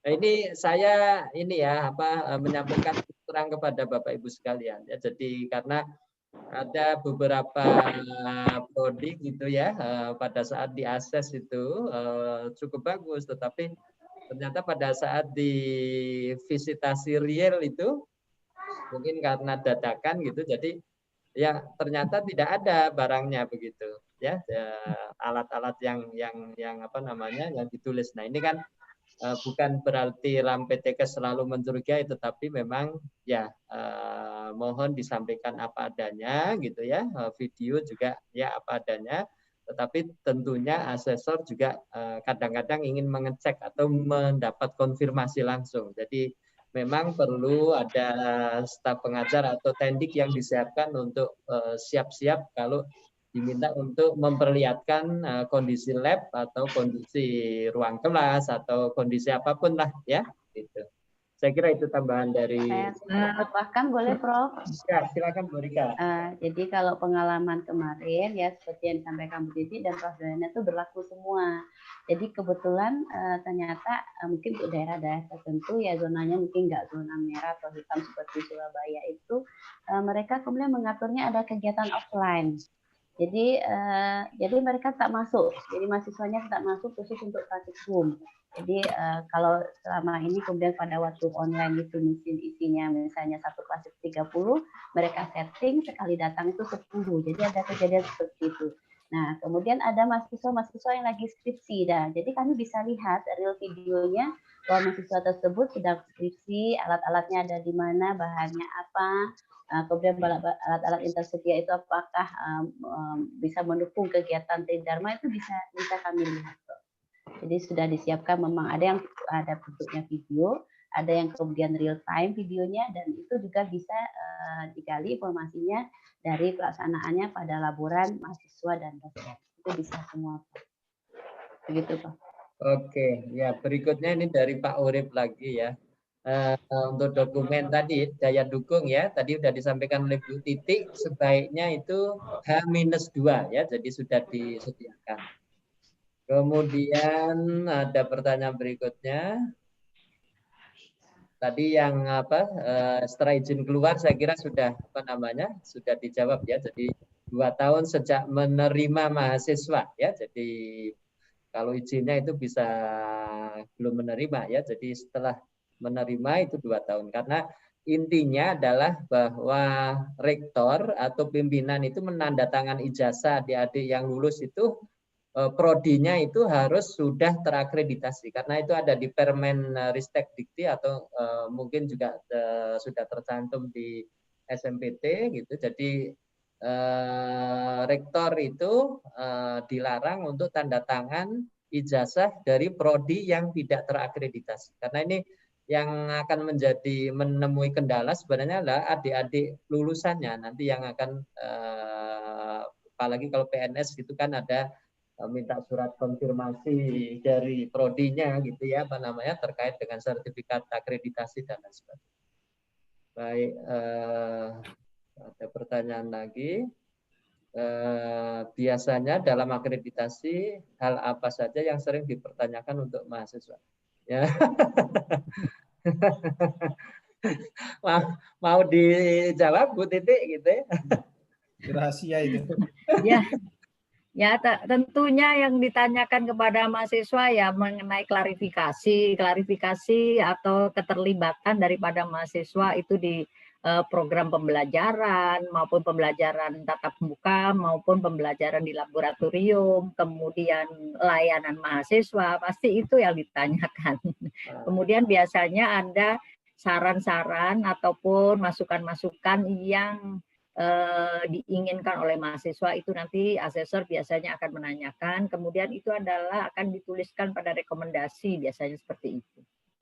Namun Bapak Ibu, mohon untuk mahasiswa itu tidak perlu nanti di briefing dulu, kemudian nanti jawabannya sama, misalnya visinya apa gitu ya, visinya itu dia kayak ngapalin seperti itu ya, padahal sebetulnya pemahaman visi kan bukan seperti itu, hanya intinya saja. Jadi biarkanlah mahasiswa itu menjawab dengan baik atau dengan bebas gitu ya. Nah, itu mungkin nanti akan menjadi tambahan nilai bagi program studi Bapak Ibu semuanya. Seperti itu.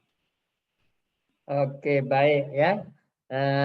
Ini tadi juga sepertinya sudah dijelaskan oleh Bu Titi ya. Pada saat pelaksanaan ALD, apakah tim penulis borang boleh berada dalam satu ruangan?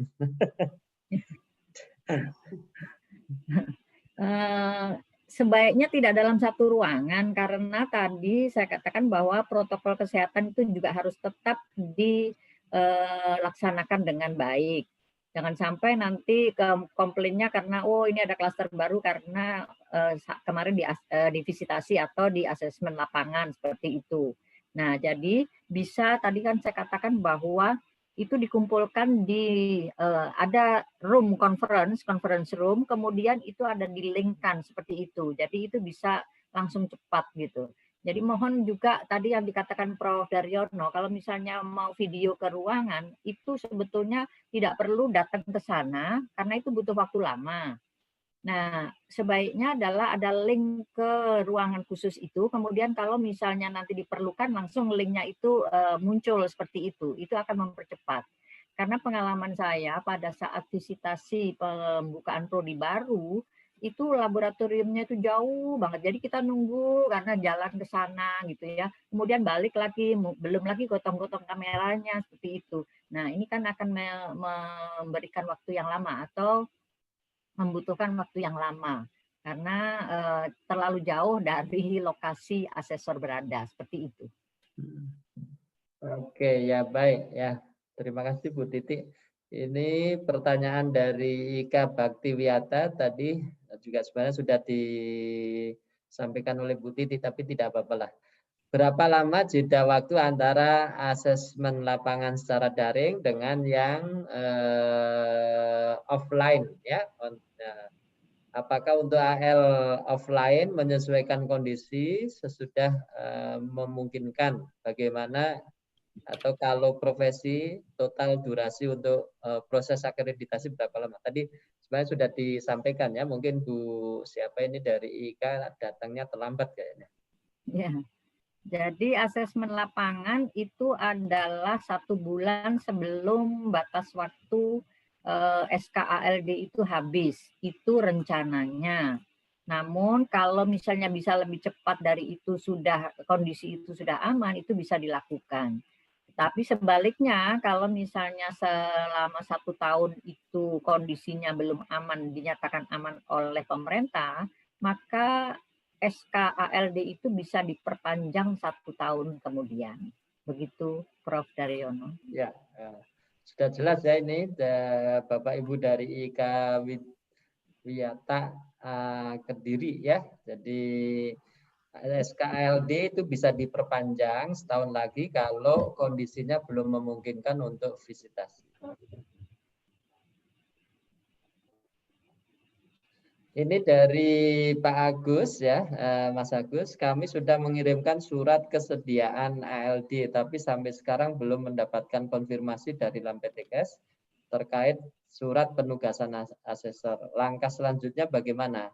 Yang kedua, untuk jadwal final, info dari Bu Titik sesuai kebijakan asesor, apakah kami tadi ya? Baik. Terima kasih Pak Agus pertanyaannya. Dan jadi Pak Agus sudah menyetujui kapan dilakukan asesmen daring ini. Jadi sesuai dengan pernyataan itu sudah ditandatangan. Kemudian tentunya ini harus disepakati juga oleh asesor. Mohon maaf Pak Agus, ini dari mana ya? Nanti bisa saya cek. Dari Muhammadiyah Purwokerto kalau tidak salah. Dari UMP Prof. UMP. Prodinya? S2 Farmasi Prof. Oh, S2 Farmasi. Jadi kami sudah persetujuan dengan asesor Kemudian kami sudah ngirim ke Lampetekes tanggal 5 Oktober, tapi ini sudah seminggu tapi belum ada konfirmasi, Prof. 5 Oktober. Oh, persetujuannya tanggal 5 Oktober waktu itu dikirim. Ya. ALD-nya tanggal 2 November. Oke, baik. Nanti saya cek lagi karena memang ini kan banyak sekali ya, Pak Agus, karena memang numpuk-numpuk. Sehingga di sini begini. Ini mungkin pengaturan kuota juga. Jadi mohon untuk kalau misalnya kuota itu terbatas. Kami kan ada 7 divisi.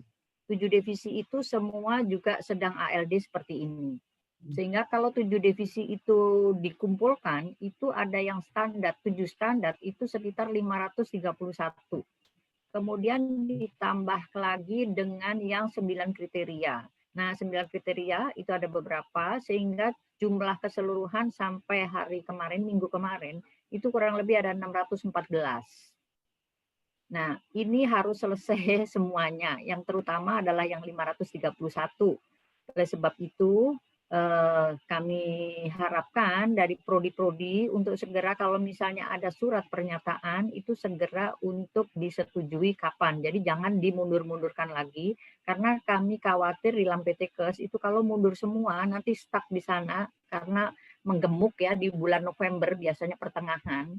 Nah itu nanti akan kuotanya itu akan tidak kuota Zoom-nya atau link-nya itu tidak cukup. Karena maksimum itu 1 hari itu 35 cuman. 35 prodi. Padahal ini 35 prodi dibagi dengan 7 divisi. Sehingga sebetulnya 1 divisi itu maksimum adalah 5. Begitu Pak Agus. Ya. Baik.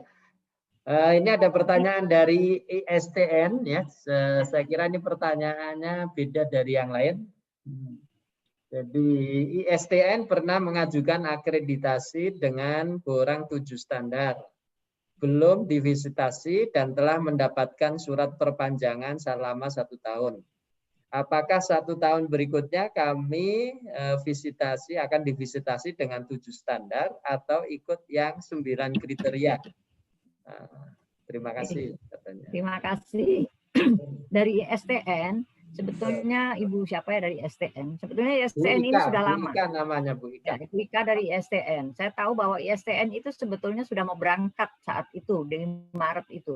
Dan juga sudah persetujuan antara asesor dan prodinya. Pas mau berangkat, itu kemudian lockdown. Jadi pas banget itu. Jadi yang terakhir itu kami berangkatkan asesor itu adalah ke Samarinda. Setelah itu kami tidak memberangkatkan lagi karena kami tidak berani untuk memberangkatkan asesor. Jadi terakhir adalah kurang lebih tanggal 17 Maret kalau nggak salah. Itu pun saya sudah komplain sama asesor-asesor bahwa Bu Titi kok berani banget gitu memberangkatkan. Jadi saya berdoa supaya pulang asesor ini kembali ke Jakarta ataupun ke tempat asal itu tidak apa-apa. Alhamdulillah sehat-sehat saja. Tapi setelah itu tidak berani kami mengirimkan asesor.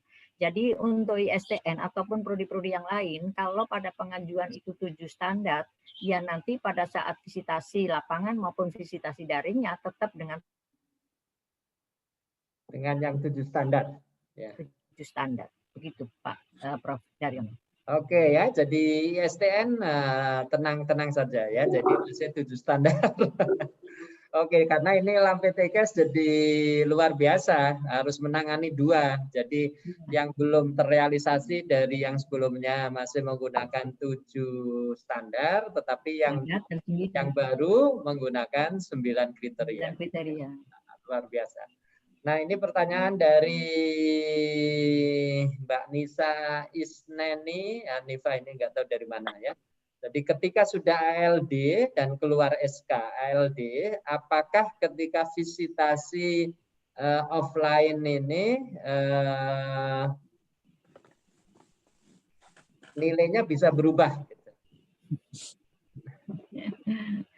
Ya, kami coba jawab. Kemarin sebetulnya sudah ada dari arahan dari Direktur Lampetekes, itu bisa saja berubah. Namun diharapkan itu tidak merubah peringkat. Nilai bisa berubah, namun peringkat diharapkan tidak berubah. seperti itu. Nah, bagaimana supaya peringkat itu tidak berubah ataupun nilai itu bisa berubah, itu tergantung daripada kesiapan daripada Bapak Ibu. Begitu. Asesor sudah diberikan arahan bahwa sebisanya adalah untuk asesmen lapangan itu tidak merubah peringkat. Merubah nilai itu boleh, tapi tentunya juga jangan mencolok, misalnya tadinya adalah 310, kemudian pada saat asesmen lapangan langsung 360, kan nggak mungkin juga seperti itu.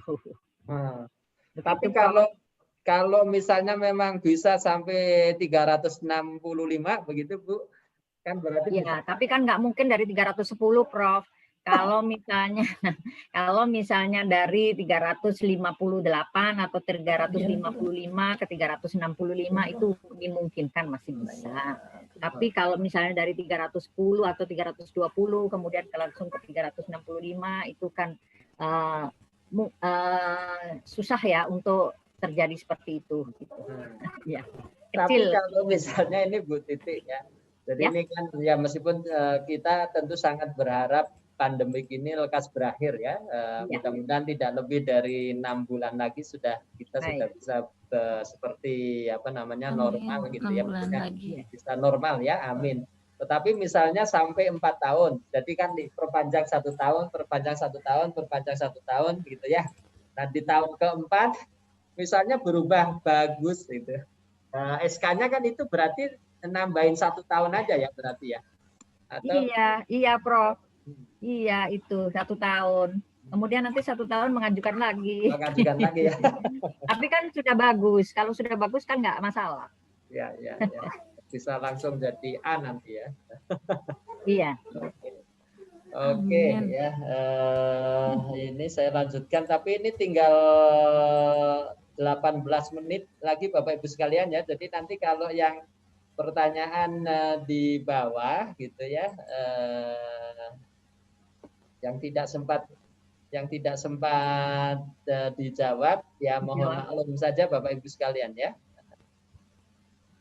Ya mungkin bisa nanya langsung ke saya juga nggak apa-apa. Jadi saya berusaha akan menjawab gitu pertanyaan Bapak Ibu. Kalau di luar ini juga akan saya jawab sebisa mungkin. Bapak Ibu sudah punya nomor WA Bu Titik ya? Bisa kontak-kontak dengan Bu Titik ya.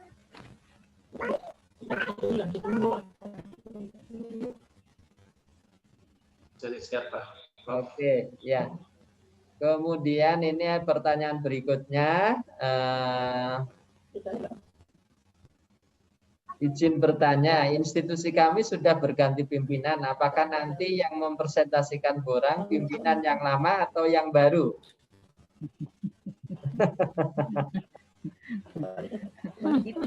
Itu masalah internal, Prof.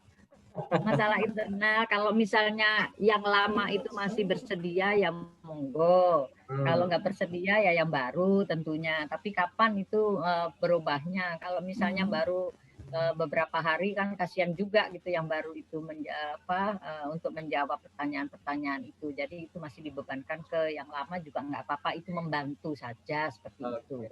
Ya. Kami punya pengalaman ini ada di sini ada Mas Insanu sama Teh Neng ya. Jadi kami kemarin pergantian pimpinan fakultas kan bulan Juni awal ya. Nah, kemudian visitasi ASIN itu bulan kemarin.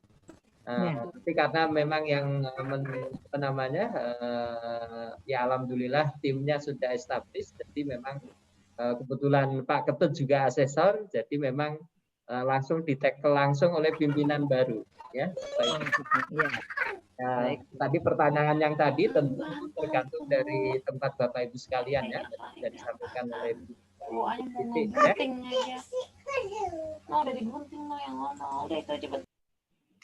Mungkin bisa saya tambahkan, Prof. Ya, silakan Bu Titik. Ya, supaya tadi kan Bu Rika ini mungkin sebelum selesai habis waktunya, supaya saya tidak lupa.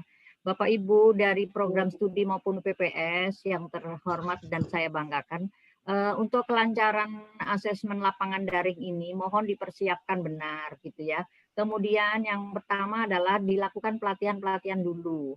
Jadi Bapak Ibu mohon pelatihan itu bagaimana menjawab gitu ya, kemudian duduknya di mana, kemudian linknya seperti apa gitu. Mohon di internal itu dicoba dulu sampai berkali-kali atau berulang-ulang. Jangan sampai tadi pengalaman dari Ibu Rika bahwa di situ asesor aja mau ngomong susah karena yang ada di audiensnya atau di ruangan itu bicara sendiri, kemudian rame gitu.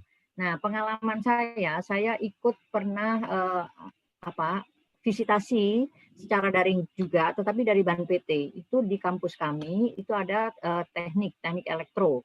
Nah, saya masuk di dalam situ. Memang saya adalah tamu, tetapi tidak bisa masuk ke ruangan itu dan tidak bisa bicara. Saya hanya melihat saja. Dan itu tertib sekali. Nah, bagaimana cara tertib saya tanyakan, kok bisa tertib begitu? Karena di kamera kan kelihatan bahwa itu tertib seperti itu. Nah, ternyata pengalaman itu tidak cukup sekali Bu Titi latihannya. Pak Rektor atau Pak Dekan saja, Kaprodi, itu kami latih berulang-ulang untuk bicara sesuai dengan paparan yang ada yang akan kami sampaikan. Jadi paparannya seperti apa, kemudian itu sudah dilatih bolak-balik gitu.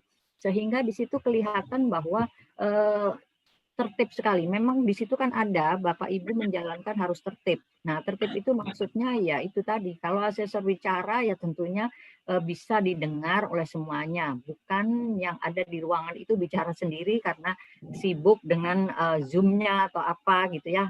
Nah, ini mungkin yang terkait dengan standar-standar atau yang nanti akan memaparkan itu bisa dilatih dulu tentang Zoom tadi. Begitu mungkin Bapak Ibu yang bisa saya sampaikan. Tambahan saja Prof. Daryono. Ya, baik, terima kasih. Ya, jadi Bapak Ibu sekalian, jadi mohon itu disiapkan dengan sebaik-baiknya. Jadi nanti jangan sampai Kaprodi atau Pak Dekan atau Pak Rektor gitu ya. Ya sampai Dekan ya biasanya. Mau sharing atau share slide aja tidak bisa gitu kan. Jadi ya inilah apa namanya, di coach sama Bapak Ibu sekalian. Tapi terutama kalau terkait dengan substansi akreditasi tentunya konten dari akreditasi itu perlu Bapak Ibu sampaikan ya, presentasikan kepada dekan misalnya ya, karena ini nanti terkait juga dengan UP-nya. Jadi takutnya apa yang disampaikan oleh dekan itu tidak sama dengan apa yang tertulis di dalam borang. Itu kan lucu juga ya, akan mengurangi nilai apa namanya akreditasinya gitu. Nah, ini pertanyaan berikutnya, untuk pengusulan atau pengajuan akreditasi S1 dan profesi apoteker sebaiknya diajukan sendiri-sendiri atau secara bersamaan? Kecuali farmasi sebetulnya itu punya instrumen yang gabungan. Jadi Bapak Ibu bisa menyampaikan gabungan, tapi mohon kalau gabungan juga Bapak Ibu bersurat bahwa yang kami lakukan atau yang kami usulkan ini adalah gabungan, karena instrumennya berbeda. Instrumen gabungan dengan instrumen yang sendiri-sendiri, misalnya S1 sendiri, karena memang profesi apoteker ini kan tidak bundling. Sehingga ada profesi sendiri, ada beberapa perguruan tinggi kan hanya mempunyai akademik saja. Kemudian ada yang punya akademik dan profesi. Sehingga itu bisa diajukan. Jadi ada yang bisa mengajukan hanya akademiknya saja, ada yang bisa mengajukan hanya profesinya saja, atau dengan gabungan antara akademik dan profesi. Namun mohon untuk bersurat, paling nggak ke sekretariat memberikan info bahwa kami akan mengajukan yang bundling misalnya, yang gabungan, sehingga nanti yang akan dikirim ke asesor maupun ke Bapak Ibu itu, terutama ke asesor, itu adalah matriks ataupun instrumen yang gabungan, seperti itu, karena berbeda instrumennya nanti. Sebagai informasi ya, jadi Bapak Ibu sekalian, kalau mengajukannya yang gabungan itu biayanya jauh lebih murah karena biayanya bukan profesi tambah akademik, tetapi yang dihitung adalah biaya profesinya saja ya. Jadi tentu Bapak Ibu bisa menyiapkan dengan sebaik-baiknya. Kemudian ini memang sangat terkait dengan jarak antara expired untuk S1 dan profesinya. Kalau jaraknya dekat itu akan lebih bagus digabungkan jadi satu ya. Jadi mengajukan satu kali usulan yang digabung nanti matriks maupun kurangnya juga gabungan gitu. Kalau ini ya, kalau tadi expirednya berdekatan, tapi kalau expirednya berjauhan, tetapi Bapak Ibu sekalian ingin menggabungkan supaya nanti kedepannya itu menjadi lebih gampang, itu juga tidak apa-apa. Dipersilahkan kepada Bapak Ibu sekalian. Saya kira itu ya, Bu Titi ya. Iya, baik. Oke, berikutnya.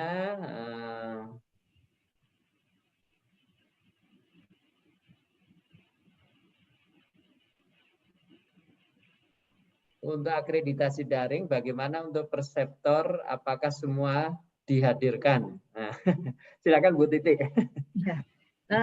Untuk ALD daring, untuk daring ini sebetulnya untuk perseptor atau pengguna atau yang lainnya itu didatangkan juga nggak apa-apa, tapi nggak perlu didatangkan dalam satu ruangan begitu. Jadi misalnya untuk perseptor boleh juga misalnya dari rumah sakit, kemudian rumah sakitnya diberi link seperti itu juga bisa. Jadi tidak menyalahi protokol kesehatan. Jadi LAMPTK sebetulnya sudah menyarankan bahwa untuk personel yang atau staf yang terkait dengan wawancara itu tidak perlu didatangkan dalam satu ruangan. Boleh mahasiswa dari rumah, dosennya boleh dari rumah, tapi mohon diberikan linknya itu saja.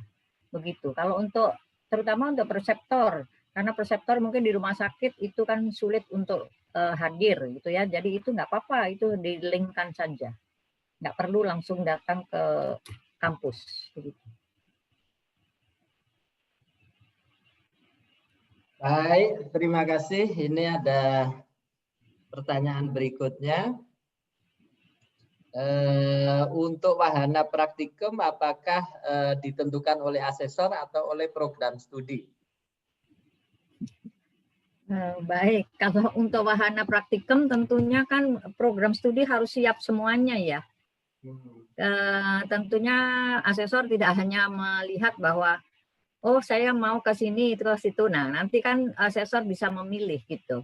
Nah, mana yang mau dicek ataupun diperiksa, dinilai itu adalah tergantung pada asesornya. Ya, mudah-mudahan asesornya juga sudah memberikan tempatnya ya, mana yang mau diakses, tapi sebaiknya tidak memberikan mana tempat yang akan diakses, karena sebetulnya itu sarana prasarana kan harus siap semua. Baik pada saat AL daring maupun AL visit, itu kan sarana prasarana harus tetap disiapkan. Baik ya, jadi memang tentunya sudah kewajiban kita ya untuk membuat ready semua lab gitu ya, termasuk fasilitas semuanya pokoknya harus ready semua. Karena kan asesor itu akan sampling mana yang beliau inginkan begitu ya. Oke. Pertanyaan berikutnya, apakah ada batasan jumlah minimal maksimal dosen, tendik, alumni, pengguna dan mahasiswa perseptor untuk sesi penilaian atau wawancara? Tadi saya kira sudah disampaikan oleh Bu Titi, tapi nggak apa. Silakan Bu Titi bisa disampaikan lagi. Jadi jumlah personelnya itu adalah tergantung daripada keperluannya ya. Tadi kan mahasiswa itu 3 ada cukup. Kemudian dosen kalau misalnya banyak yang jurusan-jurusannya ya bisa mungkin sampai 5. Tapi rasanya kalau lebih dari 5 itu terlalu banyak karena kan waktunya juga terbatas. Untuk perseptor juga sama, mungkin perseptor bisa mewakili dari apotek, kemudian dari 5 wahana itu saja. Kalau misalnya satu-satu, ya berarti kan 10, tapi kan itu berbeda wahananya. Baik, terima kasih. Berikutnya.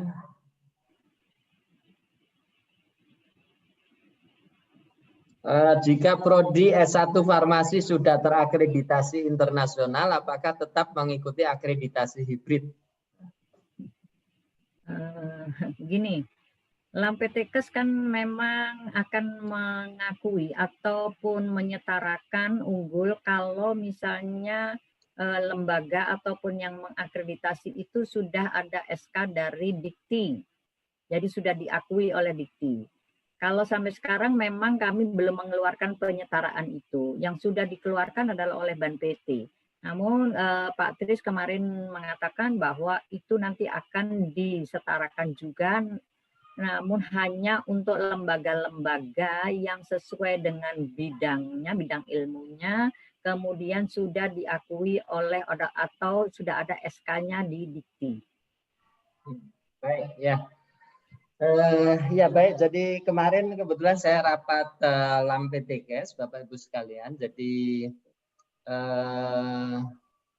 LAMPTKes ini akan memberikan pengakuan, ya. Jadi bagi prodi yang sudah terakreditasi internasional.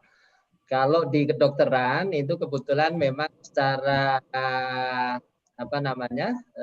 secara nyata LAMPTKes itu sudah diakui oleh WFMO. Ya pokoknya untuk asosiasi atau organisasi kedokteran pendidikan kedokteran dunia, ya. Sehingga prodi yang sudah diakreditasi secara internasional yang di bidangnya, maksudnya kalau farmasi itu kan masuk bidang kesehatan. Nah, yang penting dari badan akreditasi yang mengakreditasi prodi Bapak Ibu sekalian itu menyatakan bahwa bidang farmasi itu masuk kesehatan, atau kalau bisa lebih spesifik adalah bahwa badan akreditasi internasionalnya itu dalam lingkup bidang yang diakreditasi itu sudah masuk di dalamnya. Jadi misalnya farmasi masuk, atau paling tidak minimal adalah bidang kesehatan.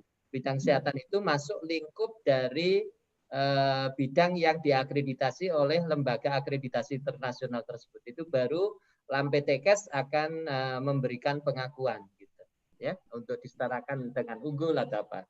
Nah, kemudian kemarin juga diputuskan dimasukkan dalam ADRT LAMPTKes, ya. Jadi kalau di ITB contohnya rektor atau SPM paling tidak Satuan Penjaminan Mutu Internal, ya, di ITB itu akan merekomendasikan prodi ini diakreditasi oleh Badan Akreditasi Internasional. Syaratnya adalah prodi tersebut sudah terakreditasi A di tingkat nasional, apakah oleh Ban PT atau LAMPTKes. Jadi kalau belum A itu belum direkomendasikan untuk diajukan untuk akreditasi internasional. Jadi LAMPTKes kemarin membahas seperti itu, ya. Jadi silakan Bapak Ibu sekalian mengakan dulu oleh LAM, gitu, ya. Jadi supaya terakreditasi A dulu oleh LAM, kemudian baru Bapak Ibu sekalian mengajukan ke pimpinan universitas untuk diakreditasi internasional. Nah, tentu ini tadi ada kaitannya dengan keputusan dari Dikti, ya. Jadi tentu LAM akan koordinasi dengan Dikti maupun Ban PT, ya. Itu yang mungkin bisa saya tambahkan. Waktunya 1 menit, jadi ini saya sampaikan satu pertanyaan lagi, Bu Titi, ya. Ya, baik. Oke, kemudian ini ada yang menyarankan dilakukan webinar untuk tentang pengisian borang 9 kriteria. Ya, nantilah kalau itu internal APTFI, ya, apakah perlu atau tidak. Kemarin kan ada klinik, Prof. Oh iya, klinik yang sudah lewat, ya, Bu Titi, ya? Sudah. Ada jadwal lagi nggak nanti, ya, di LAMPTKes, ya? Sepertinya belum ada, karena kami sekarang sibuk dengan IT-nya, sibuk dengan ALD ini. Jadi kan itu kan juga sistem IT juga dengan online.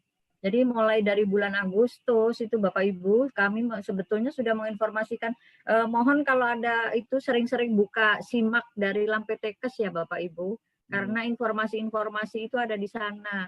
Kami nggak mungkin untuk memberikan informasi kepada satu-satu masing-masing program studi. Jadi semua sudah ada di websitenya LAMPTKes, yaitu di SIMAK-nya. Oke. Nah itu mulai bulan Agustus, awal Agustus kalau nggak salah tanggal 4 apa berapa, itu sampai Oktober kemarin. Terakhir. Nah kemudian kami istirahat dulu karena kami mengurus ALD ini. ALD ini bisa sehari itu bisa maksimum 35. Sedangkan staf di LAMPT kan juga terbatas, Prof. Jadi nggak bisa semuanya. Jadi itu semua program itu sebetulnya sudah lama untuk klinik itu. Nah, kemudian rencana Pak Tris itu juga ada sebetulnya untuk konseling ya, jadi konsultasi. Nah, konsultasi itu sebetulnya pengennya tetap muka. Jadi tapi dikumpulkan per wilayah begitu. Misalnya wilayah timur di mana, wilayah tengah di mana, wilayah barat di mana, kemudian bisa konsultasi saja. Bukan memberikan pengarah, bukan memberikan apa ya bantuan pemahaman untuk hanya pembantuan pemahaman tapi bukan pengisian sebetulnya. Itu diberikan oleh LAMPTKes Bu Titi ya? Iya, Prof. Nah, kalau konsultasi kan beda dengan klinik ya. Jika kalau konsultasi ada biayanya juga. Saya kurang tahu ya. Belum diputuskan ya. Ya mungkin ada, tapi kalau klinik kemarin kan biayanya ada 500 juga, Prof. Iya, oke. Kemarin itu. Jadi kalau itu 2 hari. Ya, 2 hari. Mulai dari vokasi, kemudian sampai profesi, kemudian S2 dan S3. Semua divisi itu. Kurang lebih ada mungkin 1.000 pesertanya itu sampai 800-an itu. Iya. Oke, baik. Terima kasih. Ini satu pertanyaan terakhir, Bu Titik ya. Pada buku 3A untuk 7 standar, poin 2.2.3 mengenai dokumen sertifikat pertemuan ilmiah. Apakah ini merupakan sertifikat pertemuan ilmiah dari dosen home base atau dosen keseluruhan? Ataukah ini merupakan sertifikat pertemuan ilmiah yang pernah dilakukan oleh Prodi? Mohon penjelasan. Ini dari siapa? Mohon maaf, sudah ada jawabannya. Sudah ada jawabannya di bawah oleh teman-teman. Dan memang untuk standar, kalau standar 2 itu kan tata pamung. Jadi yang ditanya itu sebenarnya terkait Kaprodi. Kalau dosen kan ada di standar 4. Gitu, Bu. Ya, jadi kalau yang ditanyakan apakah itu semua sertifikat dari dosen home base atau dosen keseluruhan, sebenarnya kalau dibaca, kalau yang standar 2 itu pertanyaannya terkait tata pamung. Jadi yang hanya ditanya itu adalah Kaprodinya. Kalau yang 3B berarti UPPS-nya. Kalau yang data sertifikat semua untuk dosen, kalau pakai 7 standar itu ada di standar 4 di SDM. Begitu, Prof. Oke, baik. Terima kasih. Ini ternyata sudah habis, betul itu terakhir, pertanyaan terakhir. Ya, jadi Bapak Ibu sekalian, alhamdulillah pagi sampai siang hari ini kita bisa diskusi dengan Bu Titi ya, selaku Ketua Divisi Farmasi dari LAMPTKes, kemudian ada Bu Rika ya, asesor yang sudah punya pengalaman mengakses secara daring ya, bisa share pada pagi hari ini. Mudah-mudahan tentunya bermanfaat bagi Bapak Ibu sekalian yang dalam waktu dekat maupun dalam waktu atau jangka panjang akan mengajukan reakreditasi program studi Bapak Ibu sekalian. Sekali lagi saya atas nama wakil dari APTFI mengucapkan terima kasih kepada Bu Titi dan Bu Rika atas waktu yang telah diluangkan. Ini khususnya kalau Bu Titi memang sudah kami booking cukup lama ya, tapi kalau Bu Rika ini baru tadi malam, Bu Titi saya kelupaan juga. Baru tadi malam sehingga ada acara yang kemudian dilimpahkan kepada teman-teman beliau untuk Bu Rika bisa gabung pagi hari ini. Jadi sekali lagi terima kasih Bu Titi dan Bu Rika atas pencerahannya untuk Bapak Ibu Kaprodi, Dekan, dan juga teman-teman dari tim akreditasi di masing-masing program studi pagi hari ini. Saya kira cukup sekian. Terima kasih. Billahi taufik wal hidayah. Wassalamualaikum warahmatullahi wabarakatuh. Tetap jaga kesehatan. Waalaikumsalam warahmatullahi wabarakatuh. Terima kasih Prof. Daryono. Terima kasih Bapak Ibu semua. Bapak Ibu semua. Alhamdulillah tadi rekor terakhir ada 258 peserta. Pada ingatkan webinar jam 2. Oh iya ya, jam 2. Terima kasih. Oh iya Bapak Ibu sekalian, nanti jam 2 itu ada webinar APTFI terkait dengan pembelajaran pemanfaatan sepeda maupun dari kolega UNUT terkait dengan penggunaan Google Form kalau tidak salah ya Bu Ayu ya. Jadi ditunggu kehadirannya jam jam 14 ya. Prof Daryono. Prof, linknya Prof Daryono, saya tadi di chat saya tulis, boleh nggak didapatkan nanti linknya Zoom hari ini gitu? Oh ya, nanti kami upload di Wahana atau linknya APTFI. Itu kita punya channel pendidikan APTFI. Nanti kami simpan di situ, Bapak Ibu sekalian. Bisa nanti kita tunjukkan juga kepada tim kita begitu ya? Ya, nanti bisa diakses dari YouTube, Bapak Ibu sekalian. Oh ya, makasih Prof Terima Daryono. kasih. Selamat siang sekali. Wassalamualaikum warahmatullahi wabarakatuh. Waalaikumsalam. Waalaikumsalam warahmatullahi wabarakatuh.